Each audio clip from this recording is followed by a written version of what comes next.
splash there. A little bit of a squirter. Jesus Christ. He's not here. He can't save you. Jesus saves. Good track. There you go. Welcome to WeNeedWrestling. I'm DJ, that's Brett. Hello. What is that, one of the punk ones again? Yeah. Nice. There's one that's been advertised at Wawa, and they don't have it. Oh, no. And it's pissing me off. Did you try the real fancy best Wawa ever down close to your house? Yeah. And it's advertised there, and it's not there. What is it? What's it supposed to be? Like voodoo grape or something like that. Oh, the juice one. Yeah. And it's literally advertised. It's on the little fucking sticker on the whatchamacallit, the door. Yeah. It's just not there, and it's pissing me off. Sons of bitches. I don't like it. I'm pissed. I'm pissed. Welcome to WeNeedWrestling. Hello. Welcome to Brett is Pissed. I'm DJ, that's Brett. Brett is pissed. I'm not actually pissed. I'm drinking a delicious Pepsi Wild Cherry and Cream. You are. Full shug. You're a full shug, Thanks man. to my man over there. I got the zero shug on the Cokes. Because then, I was trying to be good, and then you show up and fucking fatten me up. I made a mistake, all right? I made a goddamn mistake. Right. I literally, when I drank it, I went, wait a minute. And here I am cleaning up your mess. What the fuck's on my hat? I don't know. Is this chocolate? Your head? Is this chocolate? I don't know what that is. Looks like some sort of residue. It's gone now. All right. Is that a new hat? Yeah. I don't know. Just try to switch it up a little bit. Yeah. Switch up my life. That's nice, yeah. Yeah, I don't want I don't know. It's a nice little hat. Yeah. I have a big head. It's cold. Need a hat. I have a big head and I have a lot of hair. So true. I was like, I need a bigger hat. What's up, pal? How are you? I'm all right, bud. Yeah? All right, good. I don't know. You Living don't life. know? Yeah? Yeah. I just want to live life. Existing. Surviving. Good. Watching Predator movies. Predator Badlands is pretty good. Pretty good. First movie I've watched this year. That's so crazy. Yeah, It's like the 30th movie or so I've watched this year. I haven't been in a movie. Hey. I've been in a hey, I'm going to watch basketball movie. Yeah. I've been watching like 1 to 2 games a night. Nice. So Be balling. yeah, dude. I just I watched the Spurs and the Warriors last night. Right. Victor Wembanyama is a fucking freak. Steph Curry didn't play though, so that didn't hurt my heart. But it's All-Star Weekend. Okay. So I'll take a look at the slam dunk contest There you and go. 3-point shootout. Yeah. It's always fun. Bud Webb a lock to win it again this year? I wish. I can't even name who's in the slam dunk contest. Should have that white dude from the Sixers. Yeah, I was that gonna Mac say, McClung. that- Just let him do it. He's only around for the dunk contest, that's right? literally the only reason he's like a lifetime D-leaguer. Yeah. Let him do it. Yeah, why not? I'm fine with that. But Maxi's in the 3-point contest. So All right, well, there you go. I'm excited to watch that. Okay. So who's coming in second then? Maybe Bobby Portis. I don't know. Bob Sura. Bob Sura's coming in second. Fuck yeah, Bob Sura, yo. Bob Sura rocks. I played ball with Bob Sura one I time. tried to get a Bob Sura jersey, but I can't find That's one. funny. I played one time with Bob Sura when I was a kid. Fuck yeah. Because he showed up at because when I was on the basketball team in high school, there was some practice and he was already at when it was like intramurals. I was really little. Not really little, but and I remember him being there. I remember just like watching Bob Sura. Oh my god, dude. But him and the fucking Ishmaels. Yeah. Them boys can play some football. Sure.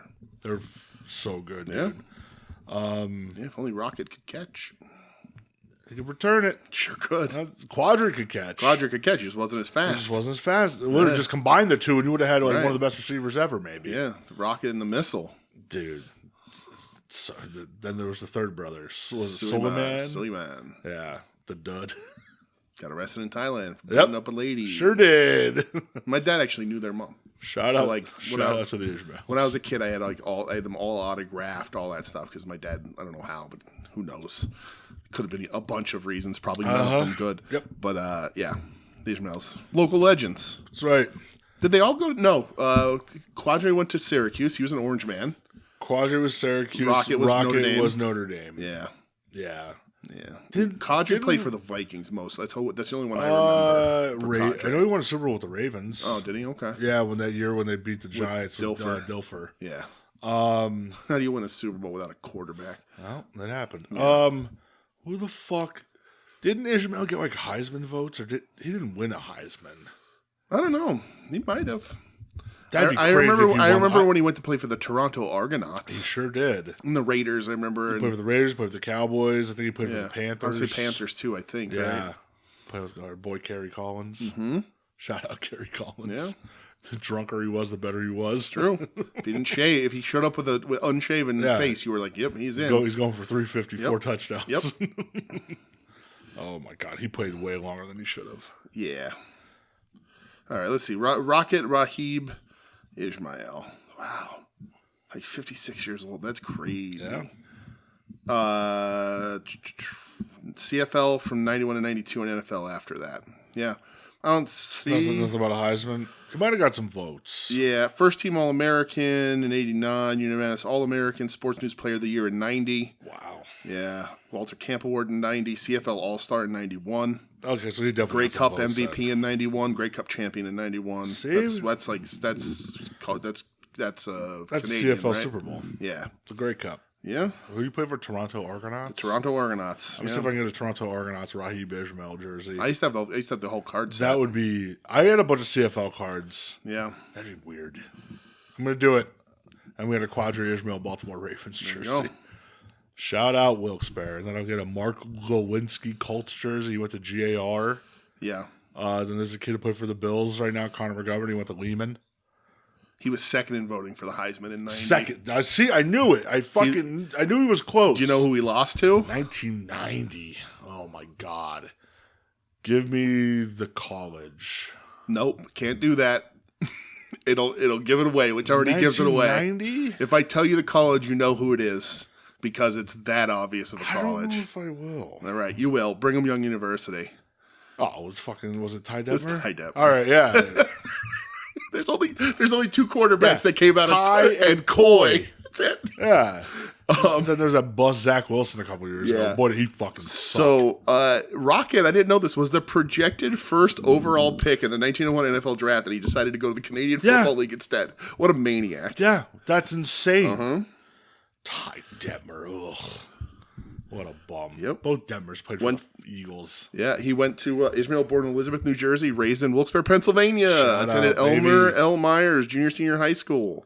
And I believe, much like the practice was around the time, because Berwick used to do it too, they were brought in because they were ringers. Yeah. So there was a kid around maybe 10-ish years ago. He did the same thing. He used to go play football at Valley West. Yeah. And then he would play, I think he played basketball at Myers. Yeah. He would just flip back and forth. He went to Penn State, Gino Lewis. Yeah. Played a couple years and he was up in the CFL too. LeVar, I remember when they brought in LeVar Arrington to Berwick. I remember Gino was another kid they brought in that George, what's his name, brought into Berwick. Yeah. What about Ron Paulus? Was he a Berwick guy, right? I think he was a Berwick guy. When he committed to Notre Dame, they guaranteed him 4 years as a starter, and he started all 4 years. Yeah. Didn't do jack shit. Not a thing. Ronnie Paulus. Yep. Oh my God! These names. Let's get back to wrestling. This is WeNeedWrestling Doug is after probably all. Screaming right it's true, now. but Michelle just texted me and said, "How did I not know this fucking masterpiece existed?" And it is the Sean Diddy Combs and WWE joined together to put an end to bullying video. Oh yeah. And she said, "This aged the most poorly. This is why Vince isn't in the Epstein files. He's a Diddy man." Oh my God. Jesus Christ! Was that when he was doing the vote or die stuff? I don't know. His shirt says "Invisible Bully" on it. Oh boy! So, I don't know. I don't want to play it. Yep. Nope. We're gonna step away from that. You're good. I'm good. We answered those questions. Kinda? Yeah, all right. sure. You want to get into the fucking show? Yeah. Well, the stop being the Ishmael family review. I guess so. Celebrating Wilkes-Barre high school athletes. That's right. Same high school as my dad went to. Rest in piss. Damn. My dad. And the high school. High school's gone too. It is. Yeah, it's all boilered up and Sure shit. is. Yeah. We're going to start with a question. Oh, jeez. Really? Yeah. All right. Hold on. Hold on. No music? Do you know who's to play? No. It's a question from Doug. Hey, it's a text from Doug. A text from Doug, a question from Doug, a voicemail from Doug, Mm-hmm. a lifeline from Doug. Doug texted me and he said, "Is it strange that Bret Hart only won one Royal Rumble and he was co-winner with Luger? Seems to me he should have won at least one more." Yes. I mean, he should have won everything. Yeah. I feel like I should call Marcus and have him break this down. Because, to see what programs he was all involved around. Because, Rumble 93, I think he has the world title against Razor. So, what I was going to say was, it seems weird, but other than that year, he was bigger than the Rumble. Yeah. He didn't need it. Yeah, so Rumble 92, he's not in, if I remember correctly. I don't believe he is, yeah. Rumble 93 is the World Heavyweight Champ against Razor. 94 is him and Luger. 95, what did Bret Hart do in 95? That's heel turn. No, 95, it's him and Diesel for the title. Diesel, yeah. Right. So it's he can't work that. Yeah. Let's see. Rumble 96. Yeah, it's he can't even be. Rumble 96, him and Taker for the title. Yeah, he's on top. That's why. And then Rumble 97, he's in there towards the end when he gets dumped by Austin. Yeah. So, and that was it. Yeah. Yeah, because Austin dumps him. Because I remember that's the famous thing when Bret's music hits and Austin's hands go up on his head and he's shocked about it. So, yeah, I mean, he was working on top, brother. He was on top. Didn't need it. Too good for it. Yeah, he was literally. Didn't need the rub. He was the champ. Yeah, didn't need the rub. Wow. That's a great question. He was already working the mid-90s. The mid-90s are his. There's they really are. It's just what it is. That's the Hitman. They're his. It's the fucking Hitman. Yeah. Doug, thank you. Doug, thanks for calling in, buddy. You're the best, pal. All right, what do we got? I don't know. So what do you want to talk about?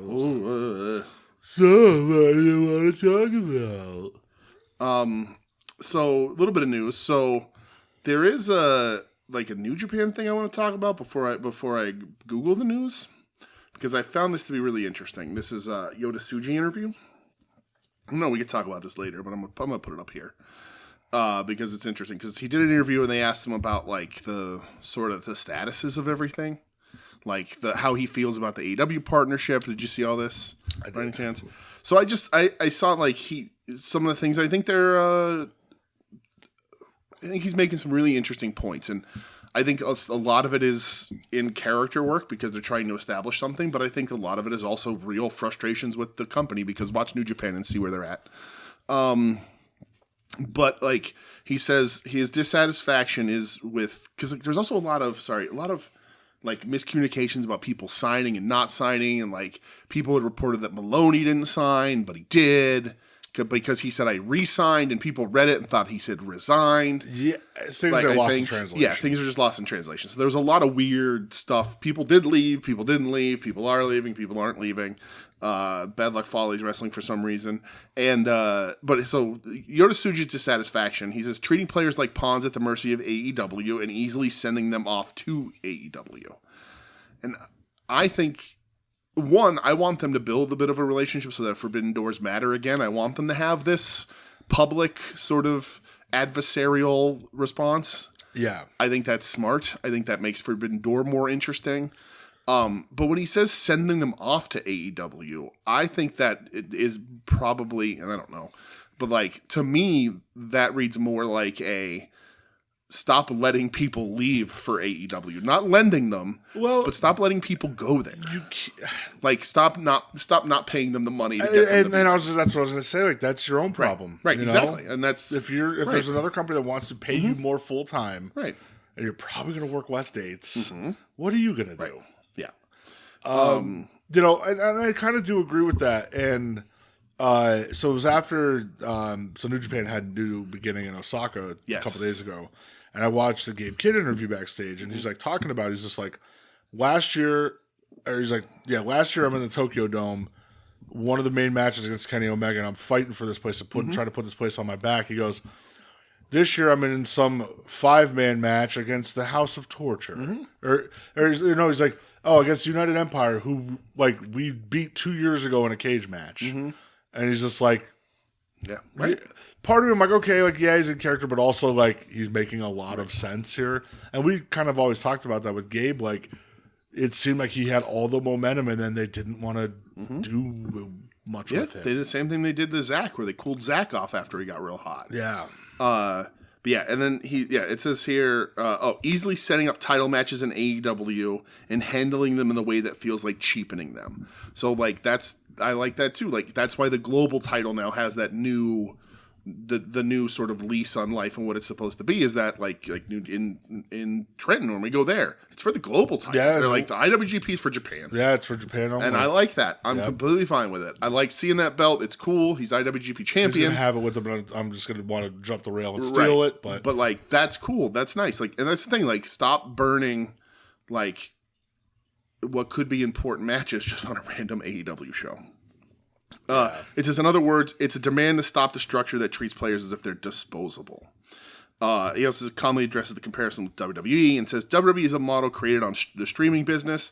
Well, meanwhile, New Japan heavily relies on house revenue. They do. As its business model. He recognizes the difference and even thinks it could be ideal to move closer to a WWE model. However, changing the business model immediately is realistically difficult. He also said that if the results could come that easily, then he would have done it a long ago. And he says, Tsuji's not angry. It's just raising like a structural issue. And says, I want management that protects the value of the players. And like, I get all this. Like, I think part of it is exaggerated for a story. For sure. But like, they definitely do just go like, yeah, go ahead, do your thing. And you know, we'll catch up with you later. And then you watch these guys and they're not doing shit on TV. Like on Japanese TV, you know, like Gabe. Gabe shows up in AEW. It's like, well, let me see more Gabe, and it's like, oh, he's not doing anything, or you know, whatever else that happens to be. They do kind of burn a lot of things. You know, like I love Ishii, but like Ishii when he was in his time in AEW, he just sort of mean mugged in promos for a little while. Like he had good matches and stuff. He's just he's a guy there that's not going to win, right? Kind of like how he is in New Japan, right? Kind of how he is in right, and that's I think that's a criticism across the board for a lot of these guys. So. It's interesting. He did that talk, and it was to Tanahashi.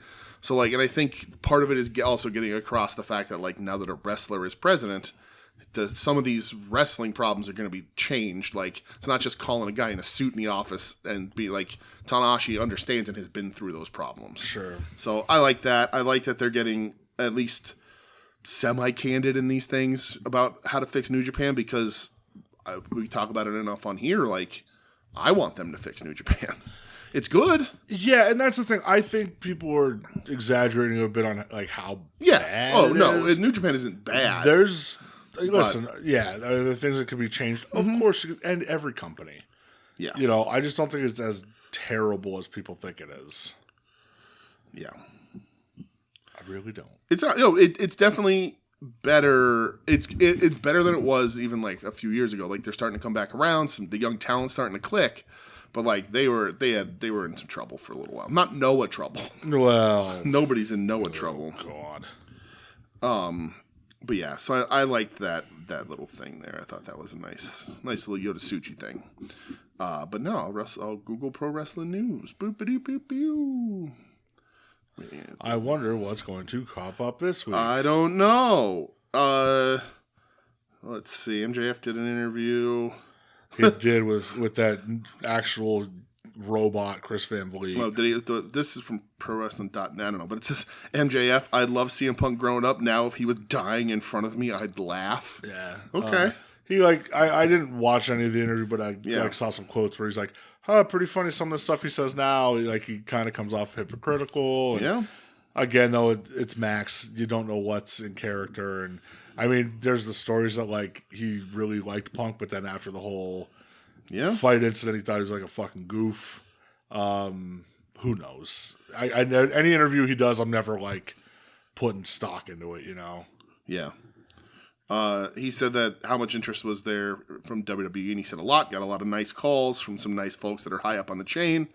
But the rumor he even took a fucking meeting with Bruce. Yeah, but he said they're still so much interested in me, and I understand why. Obviously, he's doing a character a little bit too. But he says, but for all my faults, one thing I'm not is unprofessional. If you put a contract in front of me with the right amount of money, I'm going to do this. I'm going to broadcast how important those three letters are, AEW. Those three letters MJF are just as important as AEW because you're paying me to say that. Now, do I believe it's true? You'll never know, and that's the beauty of it. Yeah. And he says, can I look in the camera and say I really do believe everything I've said prior to this? Yes, I can, but they'll never know. Work the marks, brother. That's right. But yeah, so like, he's getting more press. He is. Maybe he's getting out there. Maybe on the back of the Brody King thing from a couple weeks ago, but I mean, he's already out there before too, but there's an extra question for people to ask. New Japan Cup gets revealed. I'll bitch about that later.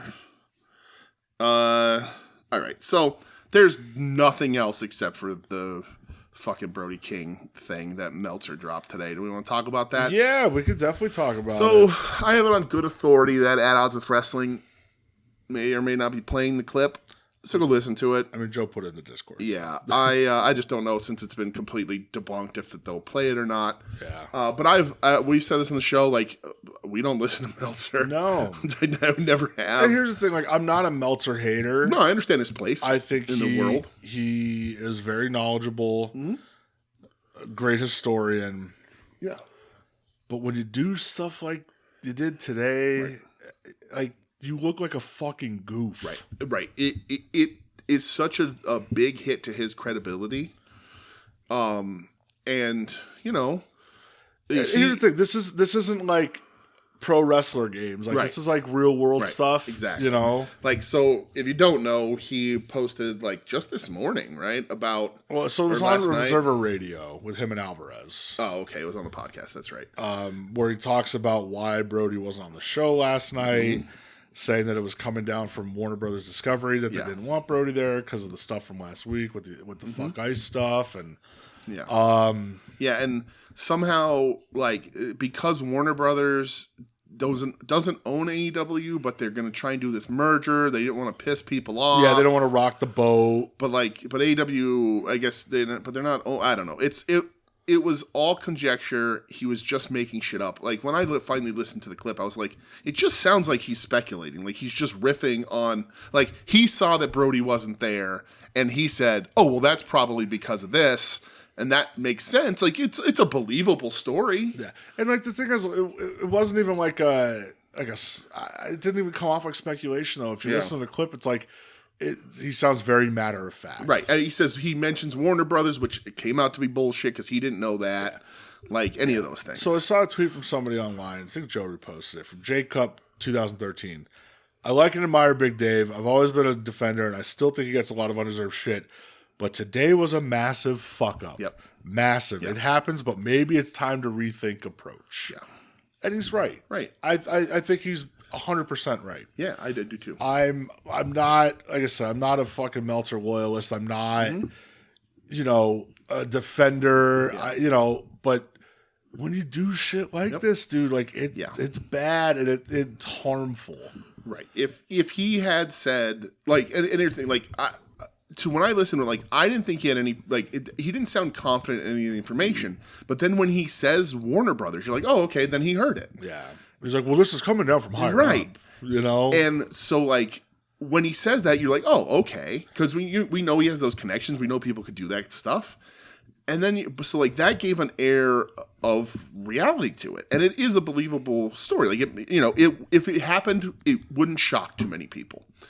But you can't just say that shit. Like, he could have had a conversation and said, I don't know what it is. I don't know who said it. Yeah. But to me, the possibility, and even people would take that the wrong way, but, like, he could have said that same thing without putting Warner Brothers' name stamp on it. Yeah. And it would have been less of a big deal. But now, I think the dude needs to issue a fucking apology. I think deleting the tweet isn't enough. Does he need to issue a traction? I think he needs to issue a traction. I mean, if he's not already, I would assume he's had a conversation with Tony Khan. Yeah, and there's a way you could spin out of this of like, more press, blah blah blah. But it's just this is why, like, I mean, this is just one of the reasons why wrestling is never be fucking taken seriously. Like, it's just it is what it is. And, like, it's just, and not that I'm like, that needs to be seriously taken. Like, no, but people take those guys seriously. Yeah, like, you look like a fucking goof, and like, it gives like credence to guys like Rusev years ago. It was just like, he's a fucking idiot. Right. He knows nothing. Right. And it also makes Sean Ross Sapp look like a fucking genius because he swooped in, got the fucking the deets, got the quotes. He came out. Andrew Zarian came out, was just like, yeah, like, this is being denied profusely. Yep. And then fucking Warner had to issue a goddamn statement. Yeah. The fact that Warner had to issue a statement because Meltzer made something up on his fucking podcast and tried to make it sound like he didn't by dropping the Warner Brothers thing on it, which is really my biggest problem with it. Like, it would have been such a smaller thing, but like, not only did he make a giant real world mistake, and like you said, this is real world shit, he also blew it up even bigger than it was gonna be. He, you know, like, which is like chanted every fucking time, like, let's fucking go. Yeah. But like, if Warner's didn't have eyes on it, they do now. Yeah. And maybe they would be mad, but they probably weren't paying that close attention because, the con kid does that. We get our money for it, whatever. And I don't know if this is purely fucking speculation, but like, it is such a mistake that could ripple out into areas it shouldn't have to, particularly when you're just making shit up on your fucking podcast that's your career that you've done for, I don't know, 40, 50 years of his fucking life. It's a big mistake. Stop listening to Jericho. Well, Joe said a good thing about it. It's just like, dude, like, if I'm out there getting fed this bullshit, fuck you. I'm naming names. Right. Like, oh, well, this is who told me. Mm-hmm. Balzer, how fucking old are you at this point? Come on. Right. What do you got left, brother? Right. Like, oh, this is what this person told me. If somebody is out there telling them and you're not just theorizing it and coming up with your own bullshit, you know, like you listen to old like Pritchard podcasts, and Pritchard's like, "Fuck him, he's an idiot." Mm-hmm. Like, not that I fucking like the guy at all, but like Bischoff is just like Meltzer's a goof, you know. And it's, like I said, I don't want to browbeat the guy or whatever, but at the same time, it's like, come on, dude. Like, and you know, like it's that embarrassing for him. It's that embarrassing for, like you had said, like wrestling being journalism being real, and wrestling journalism big J real. Journalists, you know. Like Dave Meltzer did a journalism, and he shit the bed bigger than he ever has in his entire life. You know, and who knows? Like maybe there's an angle on this that he got fed bad intel on purpose to see if he'd leak it. Who knows? But like, if you don't confirm your shit, you're not a journalist. And he clearly didn't confirm it with anybody because both AEW and Warner's made statements. We're like, no. Yeah, it's very. So I mean, he's also like 70 years old, so maybe it's time to just go off into the sunset there, Dave. Like, fucking Dave and his face. Yeah, what a like the panic, like, and that's the thing too. There's these fucking J Brone fucking Facebook pages and Twitter sites and, you know, low rent wrestling news sites, and like, listen, if you subscribe to fucking Sean Ross Sapp's thing and you give him the $5, and as soon as he posts the thing, you just copy and paste it, put it on your Twitter. More power to you. I ain't gonna complain about that shit at all. Yeah. But like, I'm talking like all these guys that run like that, because you see them, I get recommended them all the time, and they're just random word wrestling, and they all run the articles. And it's running, and they're not gonna take them down. They're not gonna pay attention because it's better for the clickbait. Yeah. So like the apology needs to be louder than the disrespect. Right. Yeah. And I don't think Meltzer just went, oh well. That's not cowboy shit. That's coward shit. Right. So like, you know, he like just sort of shrugged it off like, oh, I got something wrong. It's like, no, this is a pretty big deal. Yeah. This is a big deal. And it is part of that culture where it's like, I need to be first. Right. Gotcha. Yep. I need to be the first one to report this. Right. I report it per Dave Meltzer. Right. You know, I see it in the NFL all the fucking time, dude. Like, per Ian Rappaport, as reported by Adam Schefter. Like, everybody's got to be number one. Absolutely. And there's a lot of people out there in that world, in the wrestling, journalism, podcasting world, all over the place, that look at two items, think they can make a correlation, make that correlation so that if it comes true, they can say they broke it. And then if it doesn't happen, they just go, oh, whoops. It's like weathermen. Yeah. You're getting 2 to 24 inches of snow. Yeah. And then when it hits 7, you're like, see? Yeah. You know, so like, it's just, you know.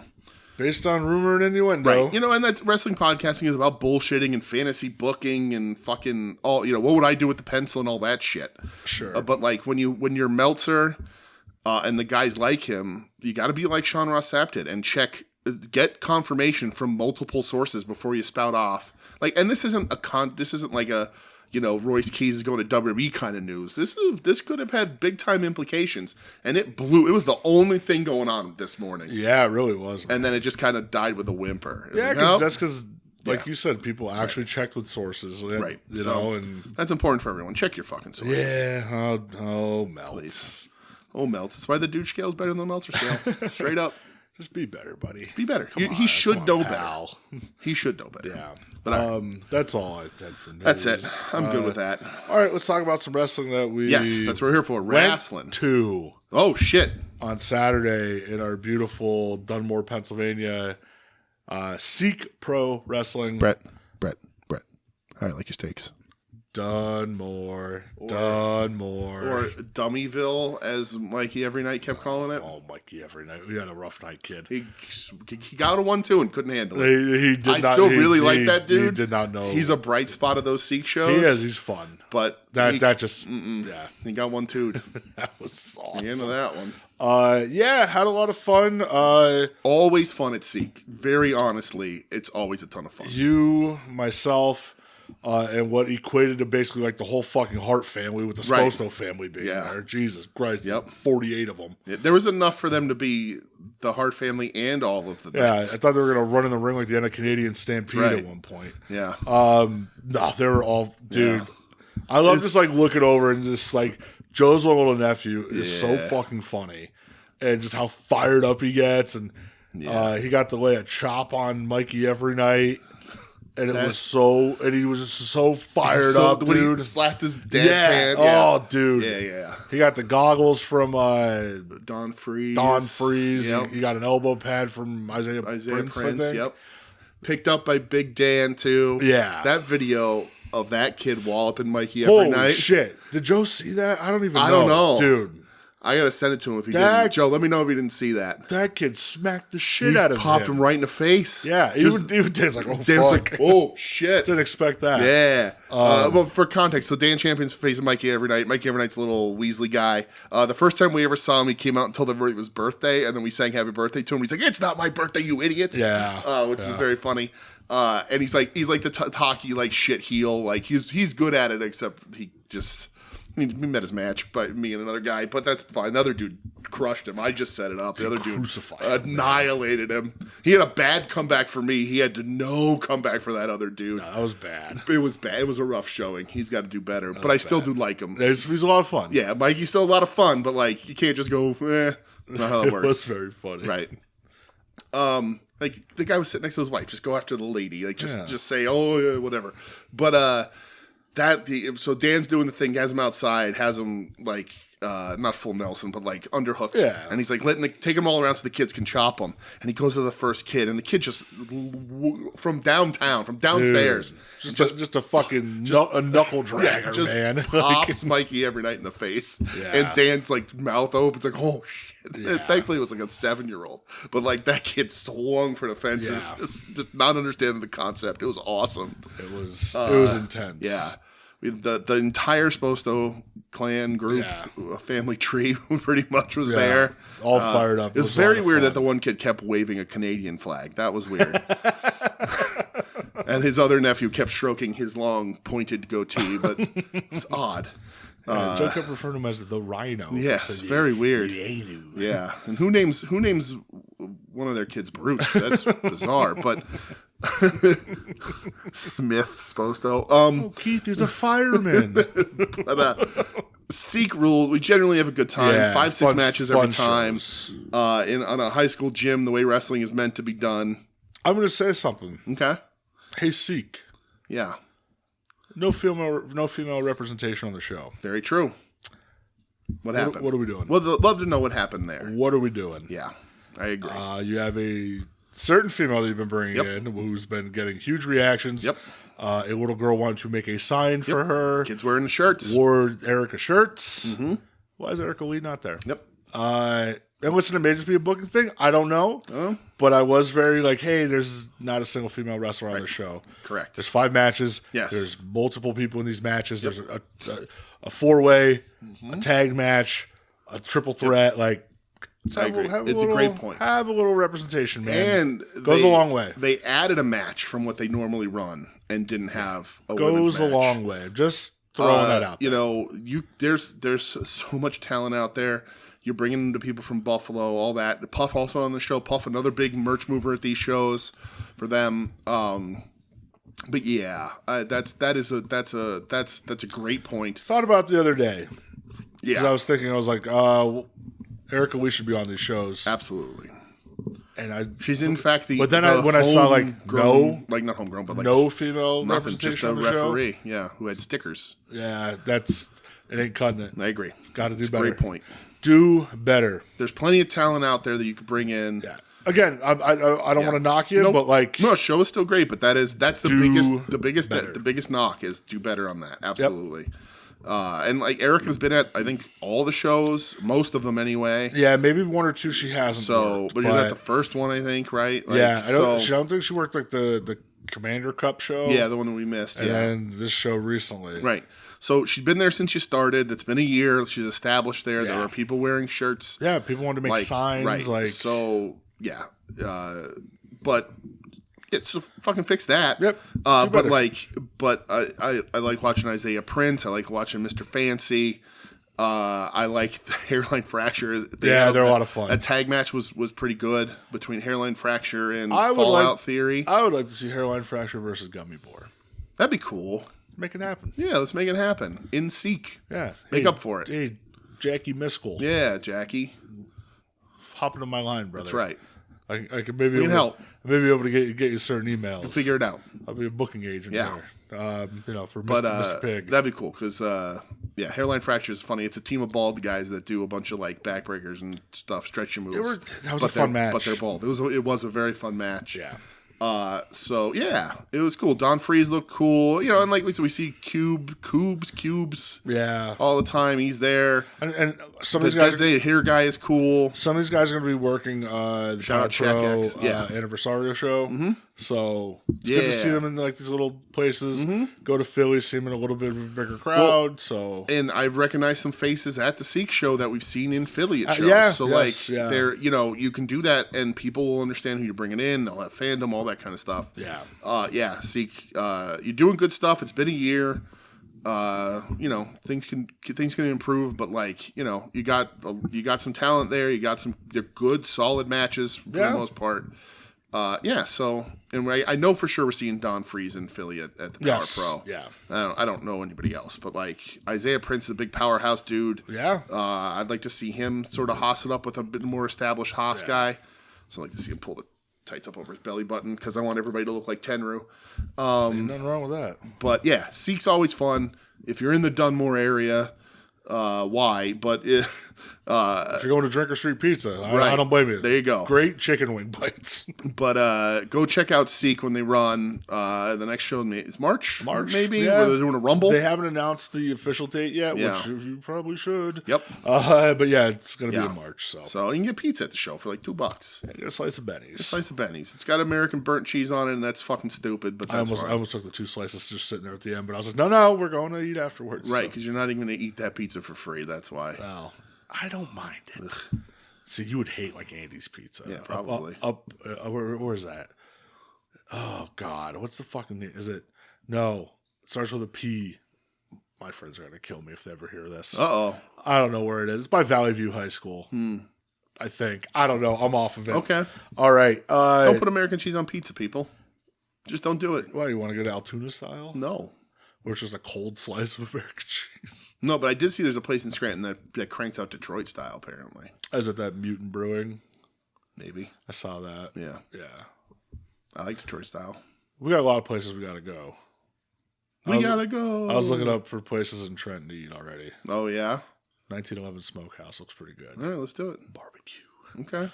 Yeah, let's eat a shit ton of ribs and sit in a fucking uncomfortable seat and watch wrestling for a few hours. Yeah, dude. That's a good way to clear the seats around us. Have some brisket. Just having the meat sweats, watching fucking Udo Ice. You could have some brisket chili. Okay. See? I'm not complaining. I'm just warning the people that may be sitting around us. I'm just trying to fit in. Yeah. All right. Ankles are going to sweat. All right. Before we get into it. Okay. Got another question? Let's talk about another question here. This one is from Mr. Tim Taylor. I'm sorry, I thought I was going to be excited. Damn. And now the Tim Taylor question of the week.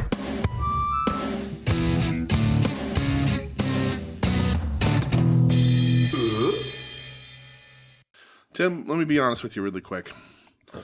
I read your question when he sent it over, and I don't quite understand it. So, oh boy. Yeah.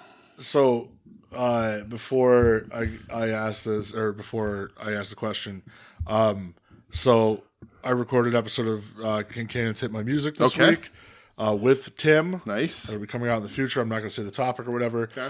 But I forget what I said. But at one point he goes, Jesus Christ, what is Dooge on this show now? Because I roasted him pretty bad. Oh, I don't remember what I said. Aw, Tim. You're proud of me. I am. I'm so proud of you. So Tim says... I'm rubbing off on you, finally, more than just literally. Oh, boy. Tim says, love you, fellas. Question this week. Too, boy, will Meltzer not get off the AEW WBD, Warner Bros. Discovery? Yes. Brody King influence train. So, what are some things in wrestling and pop culture that you just won't get off of no matter how much evidence points to the opposite? Can't wait to see you boys again. What does that mean? Where was Kevin Sullivan the night Chris Benoit? Oh. Yeah, that's the big one. Sullivan, I'm coming for you. Sullivan, I'm coming through the Black Forest. Don't tell me when I'm done. I'm done when I'm done. Sullivan. 4. Hi, Doug. So, but really quick, just this isn't Tim's fault. This is me being stupid. The Brody King influence train. Like, what is he influencing? I don't understand. Is it just like it's just about today? Like he's just because he didn't because this was sent. I don't know. It was debunked, but I don't know. I don't understand it, Tim, but I get it now. What funny, weird wrestling things do I think are real? Pop culture that I think are real, but clearly have been proven not to be. Got ya. Yeah. Kevin Sullivan, where was he that night? Yep. 100%. Still want to know. I still. You could show me recorded evidence that the screw job wasn't a screw job, and I wouldn't believe it. Oh, bro. Marcus, it's almost that time again. The time of year where you need to address this. Nope. I refuse to believe that whatever Bret Hart says the screw job is what I believe the screw job was. Okay, all right. Oh boy, I'm aware. He's giving me full thesis. There are two things that Marcus can dissertate on that are incredibly convincing. One of them is the screw job, and the other one, maybe I don't need to mention it here. Oh boy, I'll say Jean-Benet Ramsey. It's Jean-Benet Ramsey. Yeah. That man puts together the most convincing Jean-Benet Ramsey case. At the end of it, you go, man's got a point. Yep. Yeah. A little speculation that maybe she popped up in some files too, but who knows? Ooh. Speculation. Jesus Christ, man. What do you got? You got anything that you just won't quit? Other than me? Let's see. Some things in pop culture I just won't get off. I think Tupac's still alive. Okay, I like that. I think he's out there. Yeah. He had to get away, man. That's why Machiavelli, I don't know. It's a weird shit going on there. Okay. I'm just saying. I like it. Illuminati with a 12-gauge shotty all up in your body. Yeah. Feel me? Yeah, I don't know. I'm very much like not a conspiracy theory guy. I'm not really a conspiracy theorist. When I see people's like, here's my theory, I'm like, I don't care. I have my jokey moon one. I'm like half a moon truther. Okay, but I don't actually believe because I don't give a shit. If it was made of spare ribs, would you eat it? Hi, hey Norm, if you're a hot dog, would you eat yourself? No, my half-cracked, fucking dumb moon landing theory that I just do to just make fun of people who actually believe this stuff. Sorry if that's any of you, but stop. Is that we were very behind, very, very not knowledgeable. We were very behind on the moon race. And America couldn't afford getting its ass kicked and beat to the moon. So while I believe we did go to the moon, I believe we floated some false video out there so that the other countries were like, well, now we don't have to fucking go. Okay. Just to buy us a little bit of time. Because... Did you believe they put a man on the moon? Did you believe? What a banger. I hate that band. What a bang, dude! It's a good song. They have good songs. Bangers. They do, but I can't get an REM. Michelle really likes them though. I still got a short Man on the Moon. Maybe we'll do that. We can watch it this weekend. Oh, that'd be cool. We talked about that the other day. Oh yeah. Do you have any Valentine's Day plans? No, we don't do you guys nothing. doing anything? We don't hanging ever out? really do No? it. We're just gonna hang out. There you go. Fuck yeah. Watch movies. Celebrate a day of love. That's right. We love each other every day. Yeah, it was. There you go. She loves me every other day. Set them up and knock them down, baby. No, we'll just hang out, watch movies, sit on the couch. Nice. But yeah, I don't know, Tim. I'm not really a conspiracy theorist either. None that I actually full-throated believe. You're full-throated about a lot of things. That is true. Tim, thank you, babe. You're the man. All right, let's get to AEW. Okay. Collision. Colliders. Couple colliders we are. I feel like I have a lot of stuff, but also not a lot of stuff. Collision. My first thing I have is FTR Bucks again? Question mark. Yeah. That'll be answered later. Yeah. Totally going to learn not to do moonsaults anymore, hopefully. I did like that when Stoke said if he could feel his legs, he'd get up and slap Reality back into the Young Bucks. Oh, Jesus. That was very funny. But yeah. God bless Stoke. Yeah. Had a lot of strapation going on. A lot of strapation in a certain segment. Yes. Boy, was that. Stat is interviewed with Renee and ends up getting whipped upon. Was this taped with the Dynamite though? It was last week. Yeah. All right. She got whooped up on. She got whooped by Tekla and this. I want to almost call the Sisters of Mercy. Ooh. The Sinner Sisters, whatever. Yeah, me too. Yeah. Yeah, and then they announced for the title match on Dynamite, it's going to be a strap match. Yeah. More on that later. You know, I saw a person today that said, Tony Khan featuring Tekla. Maybe eventually he'll feature a ladies wrestler who doesn't stink. And I was like, what are you talking about? What kind of opinion is that to have? I'd be like, brother, you watch Charlotte Flair every week. Get the fuck out of my face. Oh my God. I heard Jordan Grace is going to beat Jade on SmackDown tomorrow because they don't know what to do with her at WrestleMania. So they're going to put Jordan there to Could you imagine? To just figure something else out. I did see Jordan Grace had a funny tweet this week. She's like, I think it was with every fiber of my being fighting not to wear butt straps. Yeah. I was like, that was a good one. Yeah, Jade Cargill, one defense in 4 months. It's almost like the AEW was using her the way she should be used.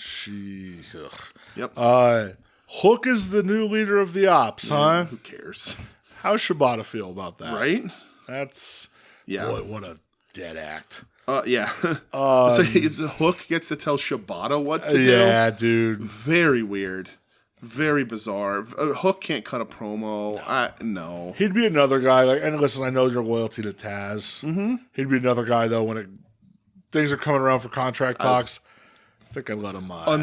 Hey, if you could go find a better deal, unless you were guaranteed, absolutely promised that Taz was going to leave if you don't sign him. Yeah, I wouldn't sign him. If you had the chance of keeping Taz and not Hook, get rid of Hook. I don't like him. No good. Yeah, he's no good. How often is Taz even around right now? Well, because he was out with the surgery and everything, so he's been. Yeah, he worked a couple shows, but now he's I love Taz, Team Taz for life, but yeah. You gotta start. That's true. You gotta start thinking. That is true. I will say before this, really quick, the Scorpio Sky Kevin Knight. I don't know if you watched it or not. I did not. No. It was actually good. I'll take your word on that. It was so. They started off working it, trying to work a shoot, which is very funny. Because Scorpio Sky's I've been here, blah blah blah, and you're this young you're buck, the blah, young blah, blah, boy, right? Yeah. And but they actually shoved each other. They did a good job of obviously it wasn't real, but of watching him oh okay, this is a different angle to come in this match other than bell rings and Scorpio Sky tries to look cool. So I was like, well, that's cool. Yeah. It makes Kevin Knight look cooler. It makes him look like he's actually fighting a guy, whatever. But it was actually, for a Scorpio Sky match, particularly in AEW in 2026, it was actually kind of good. Yeah, anything with Team Skyflight, Terrible. I'm like, I can't fucking do it, man. I like Kevin Knight, so it was one of those things where I was like watching it, and I'm like on my phone. I'm like, I'm just gonna look at my phone when like commercials or whatever, because like I hate HBO's fucking interface to watch on reruns. It's not great. And I was like, so I just ran, and I'm like fighting Pokemon or whatever, and I was like, oh wait, what's going on? Oh, okay, that's actually kind of cool. So I'll tell you what wasn't cool. yes. Mina Shirakawa versus Vita Van. Yeah, no. That match fucking sucked. Yeah. It was bad. Don't care if I like the wrestler or not. Match was fucking bad. Yeah. It looked like people that like pretend to wrestle with their friends. Yeah. That was really fucking bad. It was bad. I don't know, like... I don't know what Mina's future is. Yeah. In AEW. I like Mina, but she ain't doing it. Like, just... She was such a good signing when they brought her over. And, like, listen, I'm putting her on TV. I'm not going to complain. But, like, she's not having the matches that I've seen her have other places. Like, she's not connecting. So... It was bad. Was it bad? Yeah. And, like, I've seen Viva Van wrestle good matches, too. But yeah, it just... Woof. Yeah. I liked Moxley on commentary. Mm-hmm. Who I don't even know what the match was. The Death Rider versus Skyflight. Okay, so that's what it was. Because I watched the beginning of it and then the end of it. Mox on commentary. Mm-hmm. He says that we were viewed as naturally beautiful like a baby deer. Mm-hmm. And then at the end, where Tony Storm runs out and Mox is like petrified of her, he sells for her all the time. And he goes, "How's Orange Cassidy so calm with that wild animal standing next to him?" I love how much he is afraid of Tony Storm. It's very funny. Like the one time when Tony, it was a couple weeks ago, he was on commentary and Tony Storm jumps in the ring and he goes, "Get her out of here. This lady's crazy." Like, this big, tough, rugged motherfucker's like, "No, she's nuts." I love it so much. During the match, somebody talked about Marina like not wearing shoes, and he said that her feet are made of concrete, so she doesn't need shoes. That's awesome. That's hilarious. I love Moxley so much. She doesn't even need shoes, guys. It's very funny. I love it. Yeah. And then Yuta goes to cut Zeta Steel's hair. And yeah. Parking lot fight. Yeah. Big old nothing burger for me. Yeah, man. It just felt like they did I wish there was do it. I wish there was a wrestling match, at least kind of in there somewhere. Yeah. Like, I did see somebody complaining, like, why would you suplex somebody in a street fight on top of a car? Because it's wrestling. Yeah. It's just weird. It doesn't feel like it matters. They do like the smoke in the car thing, and look, they're getting stoned in the limo. I love how Marcus likes to call it. He's like, "Oh, cool, 35-year-old weed culture." Yeah, I was like, Jesus Christ, right? I mentioned that the other day, and the waiter at Friendly's wanted to be my Friendly's. Jesus Christ! Oh he was Applebee's. He was a big fan. He wanted to be my friend. He got nervous too. He sure did. Like, oh, sorry guys. Like, Dude, don't worry about it. It's fine.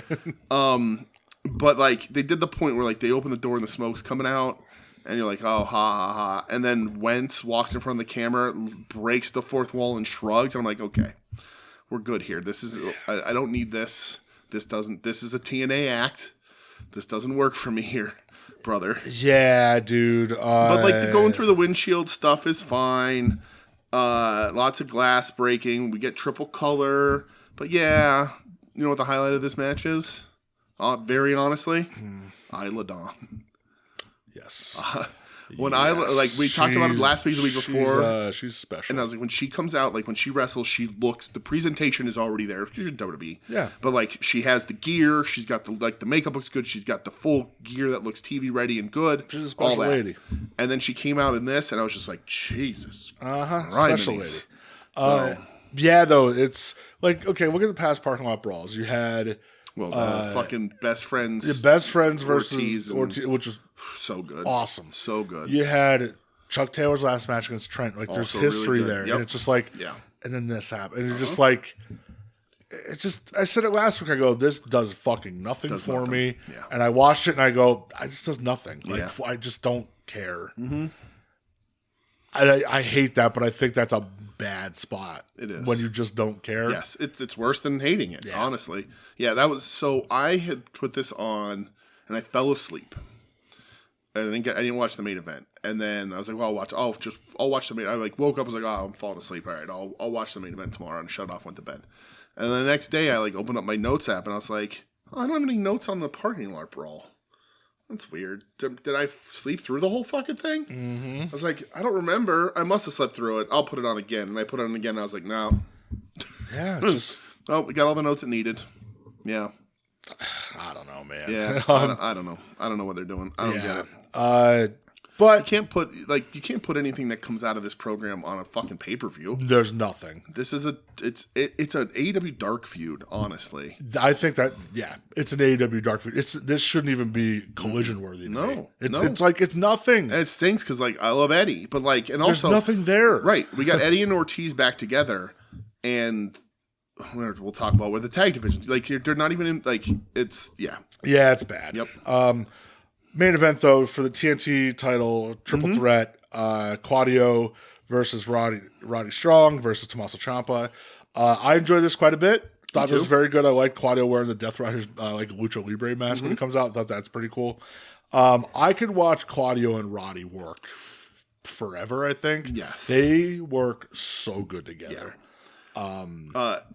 Claudio gorilla pressing Ciampa and just walking around with him. I was like, that dude is so stupid strong. I know everybody knows that, but when he does shit like that, though, right. At some point, you think it's going to slip, right? At some point, you're like, all right, this was 15 years ago. He's going to have a he's going to have a Dustin Rhodes match, right? Again. Thankfully, he hasn't. No, and so that was cool.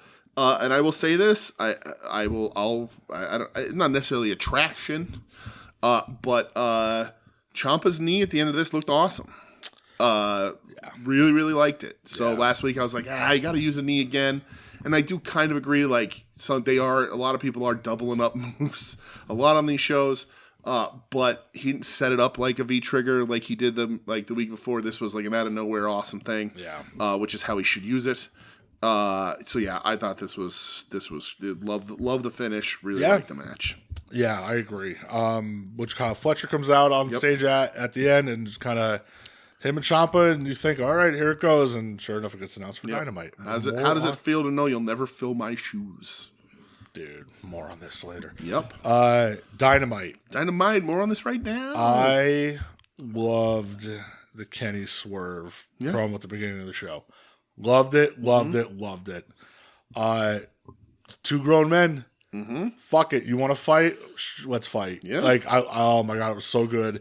Swerve talking about where's this best bout machine at? Where's this wrestling god at? Yeah. God's gift of professional wrestling. He's like, you're supposed to be the most dangerous man in this company. And then Kenny's like, not me. Oh, I love that. Brody King's the most dangerous man. I wouldn't say I am. I would say Brody King is. Yep. Boy, putting a stamp on that one. Mm-hmm. But I even loved Kenny was just like, you better watch yourself because if you I'll burn your house down. Or he's like, you say this is your house. He goes, I think the lights are on and nobody's home. Yeah. And if you need me to burn it down, I have a friend who has some good experience with that. I was like, oh shit. Yeah. And then Kenny just fucking paintbrushes him and Swerve's like, all right. And I love the brawl throughout the crowd. I love the tackle off the stage through the tables. Mm-hmm. Awesome stuff. Crowd was red hot for this. Kenny looks great. Kenny looks fucking awesome. Oh, it makes me so happy. Yeah. And they make it official for Dynamite next week. Yeah. Did you think this was going to be on the pay-per-view? For Revolution? Yeah. I mean... But again, it's also a month away still. Can you stretch this out for 4 There's reports. I saw somebody tweet a couple weeks ago. They don't know Kenny's availability for Revolution. Oh, because... He's going to be in Japan. Yeah, doing a video game doing conference stuff or something. with Capcom, and I guess he's meet and greet stuff. Yeah. Yeah, because he did the cap footage for a Street Fighter game. Yeah. So... Motion it says it's a 10-hour direct from Japan to LAX, which I think Revolution's in LA. Maybe you could get it done. But I was kind of like this is a pay-per-view match. Yeah. I don't know if I'd put this on TV right now.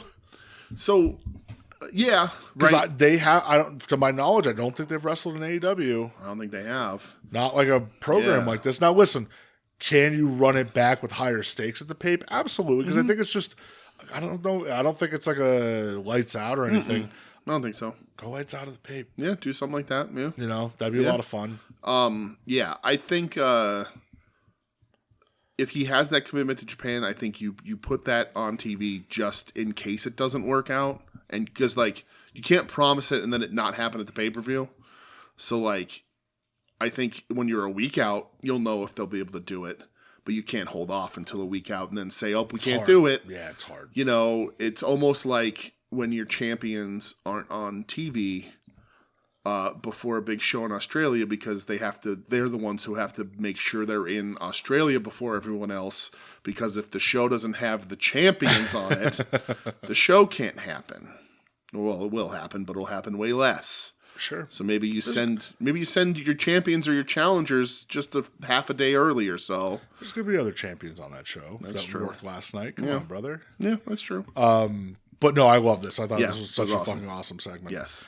I thought the Death Riders versus the Callis family was a lot of fun. Mm-hmm. It was Moxley, Claudio, and Pac versus Takeshita, Josh Alexander, and Mark Davis. Yeah. I really liked it. Thought it was like a fun 6-man. I thought Claudio and Davis had really good chemistry. I did too. Yo, something about Mark Davis like wearing that like shitbag chain. I don't know why. I'm like, yo, this is a good look on you. Yep, for sure. Keep it going, man. Yeah. Mark Davis is awesome. Mark Davis is awesome. Just the most snake-bitten wrestler Absolutely. in history, dude. I like the Fletcher promo before this about the Cal where he's like, I'm going to do it without you, Don. And it was like a little like, is he doing this without Don? Yeah. Or is there a crack in that? You know, like all that. Like, I like that stuff too. But yeah, Claudio and Davis had great chemistry. Mox and Take. Yeah. Dude, when Mox hits him with that fucking lariat. Oh, yeah. That's some grown man shit like, right there. They're not doing, AEW isn't doing fuck all with any of their other titles right now. Yeah. Okada's title sits there. Mox's title sits there. I think Take should beat Mox for that title. I can see it. They have good chemistry. It's Take. Maybe you do it after the Callis family thing. You know, maybe that you tie it into a split somehow or something. Yeah. But Mox and Take just have really good chemistry, so they'll fucking tear it up whenever they're put in front of each other. Yeah, I think that's going to be a ripper. Yeah, I liked it a lot. Kyle Fletcher versus Tommaso Ciampa. Yeah.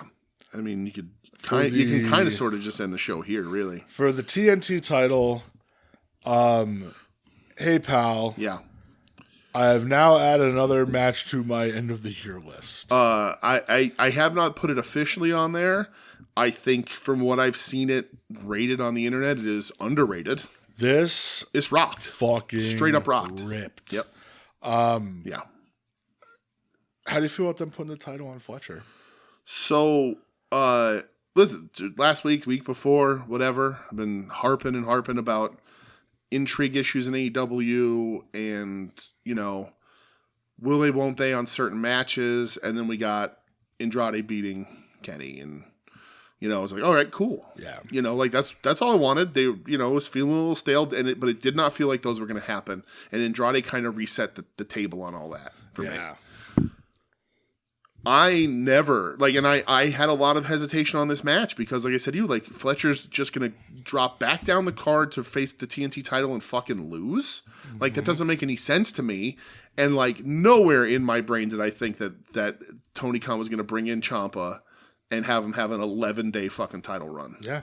Well, Dragon put it over on commentary perfect. Yep. He goes, this is his third title match in 11 days, and he's going up against some really strong competition. Yep. Did he overdo it, right. Ciampa? And listen, quantity over quality, or quality over quantity, those three title matches, the one he lost, the two defenses, the win, the defense, and the loss. Yeah. We're awesome. Boy, does Ciampa feel like he fits in AEW. Yeah. For a guy that, motivated. Like, you know, a lot of people are like, I don't know. Looks good, man. Yep. He's wrestling he's wrestling that style. Yep. It's just, oh man. Listen, he's fit so well so far. I'm one of those guys. Like, you show me a 40-something-year-old NXT black and gold roster member. Yeah. And I'm kind of like, nah, do we need it? There's guys that do it better. We don't need this anymore. And I kind of felt that way. I like Ciampa just fine. Yeah, yeah. All this stock will go right down the tubes if fucking Gargano shows up. But I hope not. Because I also saw what the Bucks or somebody did some interview. It was like, oh yeah, Candice LeRae's one of our favorites. So, but Ciampa showed up. He's reinvigorated. He was vigorated. He didn't invigorate. He got revigorated. He looks great. He looks great. And yeah, he's wrestling the style he should be here. You know, like you can come on and wrestle that hard-paced indie style if you want to. There's risks to it, but you can fucking do it all day. That's bread and butter right there. So yeah, air raid crash on the fucking steps. That was a fuck you, fuck no. Like, Yeah, dude. Awesome. Fletcher hitting the dragon suplex on the floor onto Ciampa was gnarly. Yeah. Like, this was one of the matches when Ciampa got announced, signed. I was like, yo, I'd love to see him and Fletcher, see what they can do. And goddamn, did they crush it. There was a point, like, halfway through the match, Ciampa hits a shock knee. And I was like, end it here. Yeah. Like, because I harped about his knee and I said it about the collision match, but, like, the knees in here were shock. They came out of nowhere, shock knees. And I'm like, I don't ever want to see him load the knee. I don't want to see him stand in the corner and drop the knee pad. And it's all fine that they do this. Like Gabe Kidd does that, you know, the psycho knee, all that. Sure. That's fine. I don't have a problem with that. You know, Kenny grabbing the arms and looking at all that. I don't have any problem with any of that. But for Ciampa's to stay special, just out of nowhere running like you stick your head through the ropes, you're going to catch a fucking knee. Yeah. Like that's what I like about it. And I think going forward, if he's still featured on TV, because Tony Khan does have a habit of putting a guy in with a title, dropping it and disappearing him for a little while. This will be a little too quick. It'll be a little too quick. I hope that doesn't happen because Ciampa looks good. But like, I would say if I had the pencil, like 40% of Ciampa's wins to me would be by that knee. Just under half, just to keep a little bit of a surprise. But, like, he hits that knee out of nowhere. There's no reason for the dude to be able to kick out. Like, an unprotected knee when you're sticking head through the ropes, you're done. Dude, there is a point where Fletcher like goes, I don't know if he goes for like a superplex or something. Yeah. And Ciampa, into the German. Dude, how slick was that? That Crazy. looked so good. And the camera angle where they shot it from above, oh my God, that was incredible. Turn the drop behind on the vertical suplex into a superplex. Yeah. Into a German off the top. Yeah. Insane. It was so awesome. Insane. So good. You know, like Fletcher just taking those knees at the end of the falsies. Oh my God. The falsies were insane. Yeah. You know, then he's at the end like saying like, I'll defend this title, whatever, blah, blah, blah. Yep. Here comes Mark Briscoe. Right. I'm never going to bitch about this. This is round 7. Right.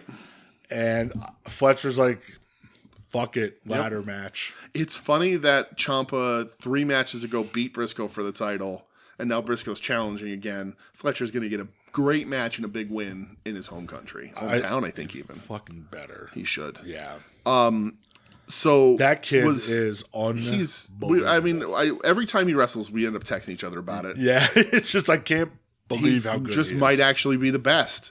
And like it's also he is getting a little more opportunity than Takeshita now on American TV. But like Fletcher might be the best. Like he's just incredible. Like he has everything. The brainbuster he hits at the end, the build, like everything. The falsies were crazy. Rick Knox referee for this match. Yeah, because that's where Kaus was like talking about how bad he is. It stinks. Rick Knox is the worst referee in professional wrestling, in all of professional wrestling. Yeah, he's real bad. In all of amateur wrestling, everywhere. Rick Knox is the worst. He stinks. He's absolutely terrible. He should only be allowed to ref Young Bucks matches. I agree. That match ruled. And it's a ladder match in Sydney, too, so they're going to kill each other. Oh, it's going to be gross. Collision's 2.5 hours on Saturday. Is that? Yeah. Special show. I'm going to try to see, because it's the Australia. Yeah. I wonder if I can get a feed. It's Valentine's Day. I won't be able to watch wrestling until you won't, pal. Until later. No, we don't do anything special, but that doesn't mean I can sit on the fucking couch and watch wrestling. You know what I mean? Listen, I think you should. So, yeah. Yeah. You have the life insurance policy out on me or something? I'm getting a death insurance policy, that's for sure. Roddy and OC versus Danny Garcia and Clark Connors. Yeah. Couple things about this. Okay. Clark Connors is already popping off the screen. Mm-hmm. I think the very minimal chances he's had so far, he's looked great. It's very funny because in Japan, when he was wrestling in Japan, and like I think we saw him in person, I was like, oh, I didn't realize he was that small of a guy. And then he comes to AEW, and I'm like, oh, he's just the same size as everybody else here. Remember when he was like a rhino? Yeah. Like, what the fuck was that? He wore like the Crocodile Dundee hat. Yeah, and like the gray panties and the fuck was that? I don't know. Now he's just a sexy man. Now he's just a dude who's hooking up with Tekla, the leader of the, what do they call it? Triangle Madness. Yep. But yeah, he looks good. So I thought he immediately outshined Danny Garcia. Yeah. I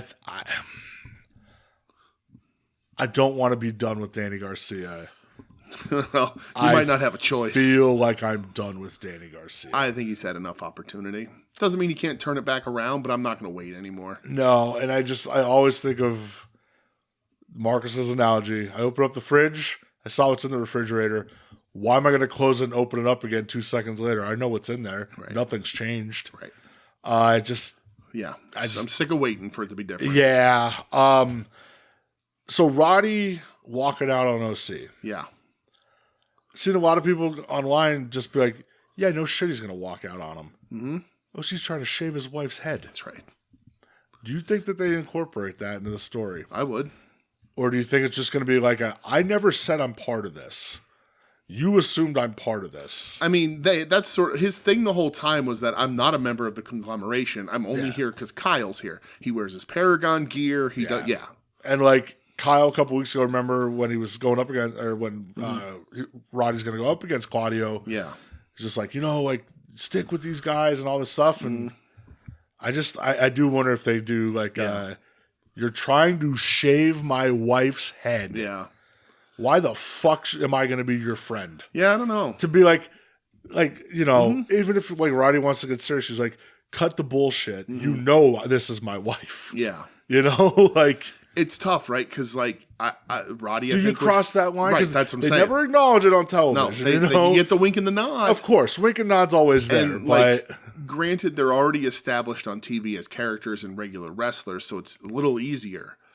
But the crowd, you put them together, you acknowledge it, the crowd can turn. Crowd doesn't look. I mean, they're both more established and better than Sammy and Tay Mello were, but that ended Sammy and Tay Mello. It ended them. Yeah, but on TV. Could it make Roddy more of a bad guy? Maybe. I think Roddy would fit better as a Death Rider, but I also think if you're going to do this, you need to kick a Death Rider out. It's hard because I think you still need to keep them separated. Yeah. But at the same time, it is like if you want to do a Roddy OC program a little bit, you can make it personal this way. Yeah. Not just you want to be in your group and just to be like. That's a good point. So handle it the way Renee handles Mox. Exactly. And be like, I'm not going to team with you because I'm not in this business. Yeah. I don't Death Riders ain't my beef, whatever. Yeah. I don't deal with her business. All the times when she would yell at Eddie when he's getting out of line Yeah. with Mox and stuff and fix it, the old white couple. We don't talk politics at home, that kind of thing. Yeah. And then we don't talk Death Rider business at the house. But then he walks away, and then OC gets mad at him, and they feud. Those matches will rock. Yeah, I think it'd be a fun little feud, fun little TV feud. I like that. I also hope to hopefully lead back to Kyle coming back, and I hope if they do that, I hope they go far enough that Roddy doesn't just bail on them because he's mad about it. I want them to shave Marina's head first. Get a buzz down, and then he comes out. Roddy runs out and just goes fucking ballistic. That'd be something. Or she's about to lose and he helps and he cuts from. He's like, listen, this ain't Death Rider business. This is family. Yeah. And you're not shaving her fucking head. Yeah. Almost to be like the OC, you want me to be your friend. Yeah. And you're trying to shave my wife's head and humiliate my wife. Yeah, right. Well, hold on. He's fantasy booking, right?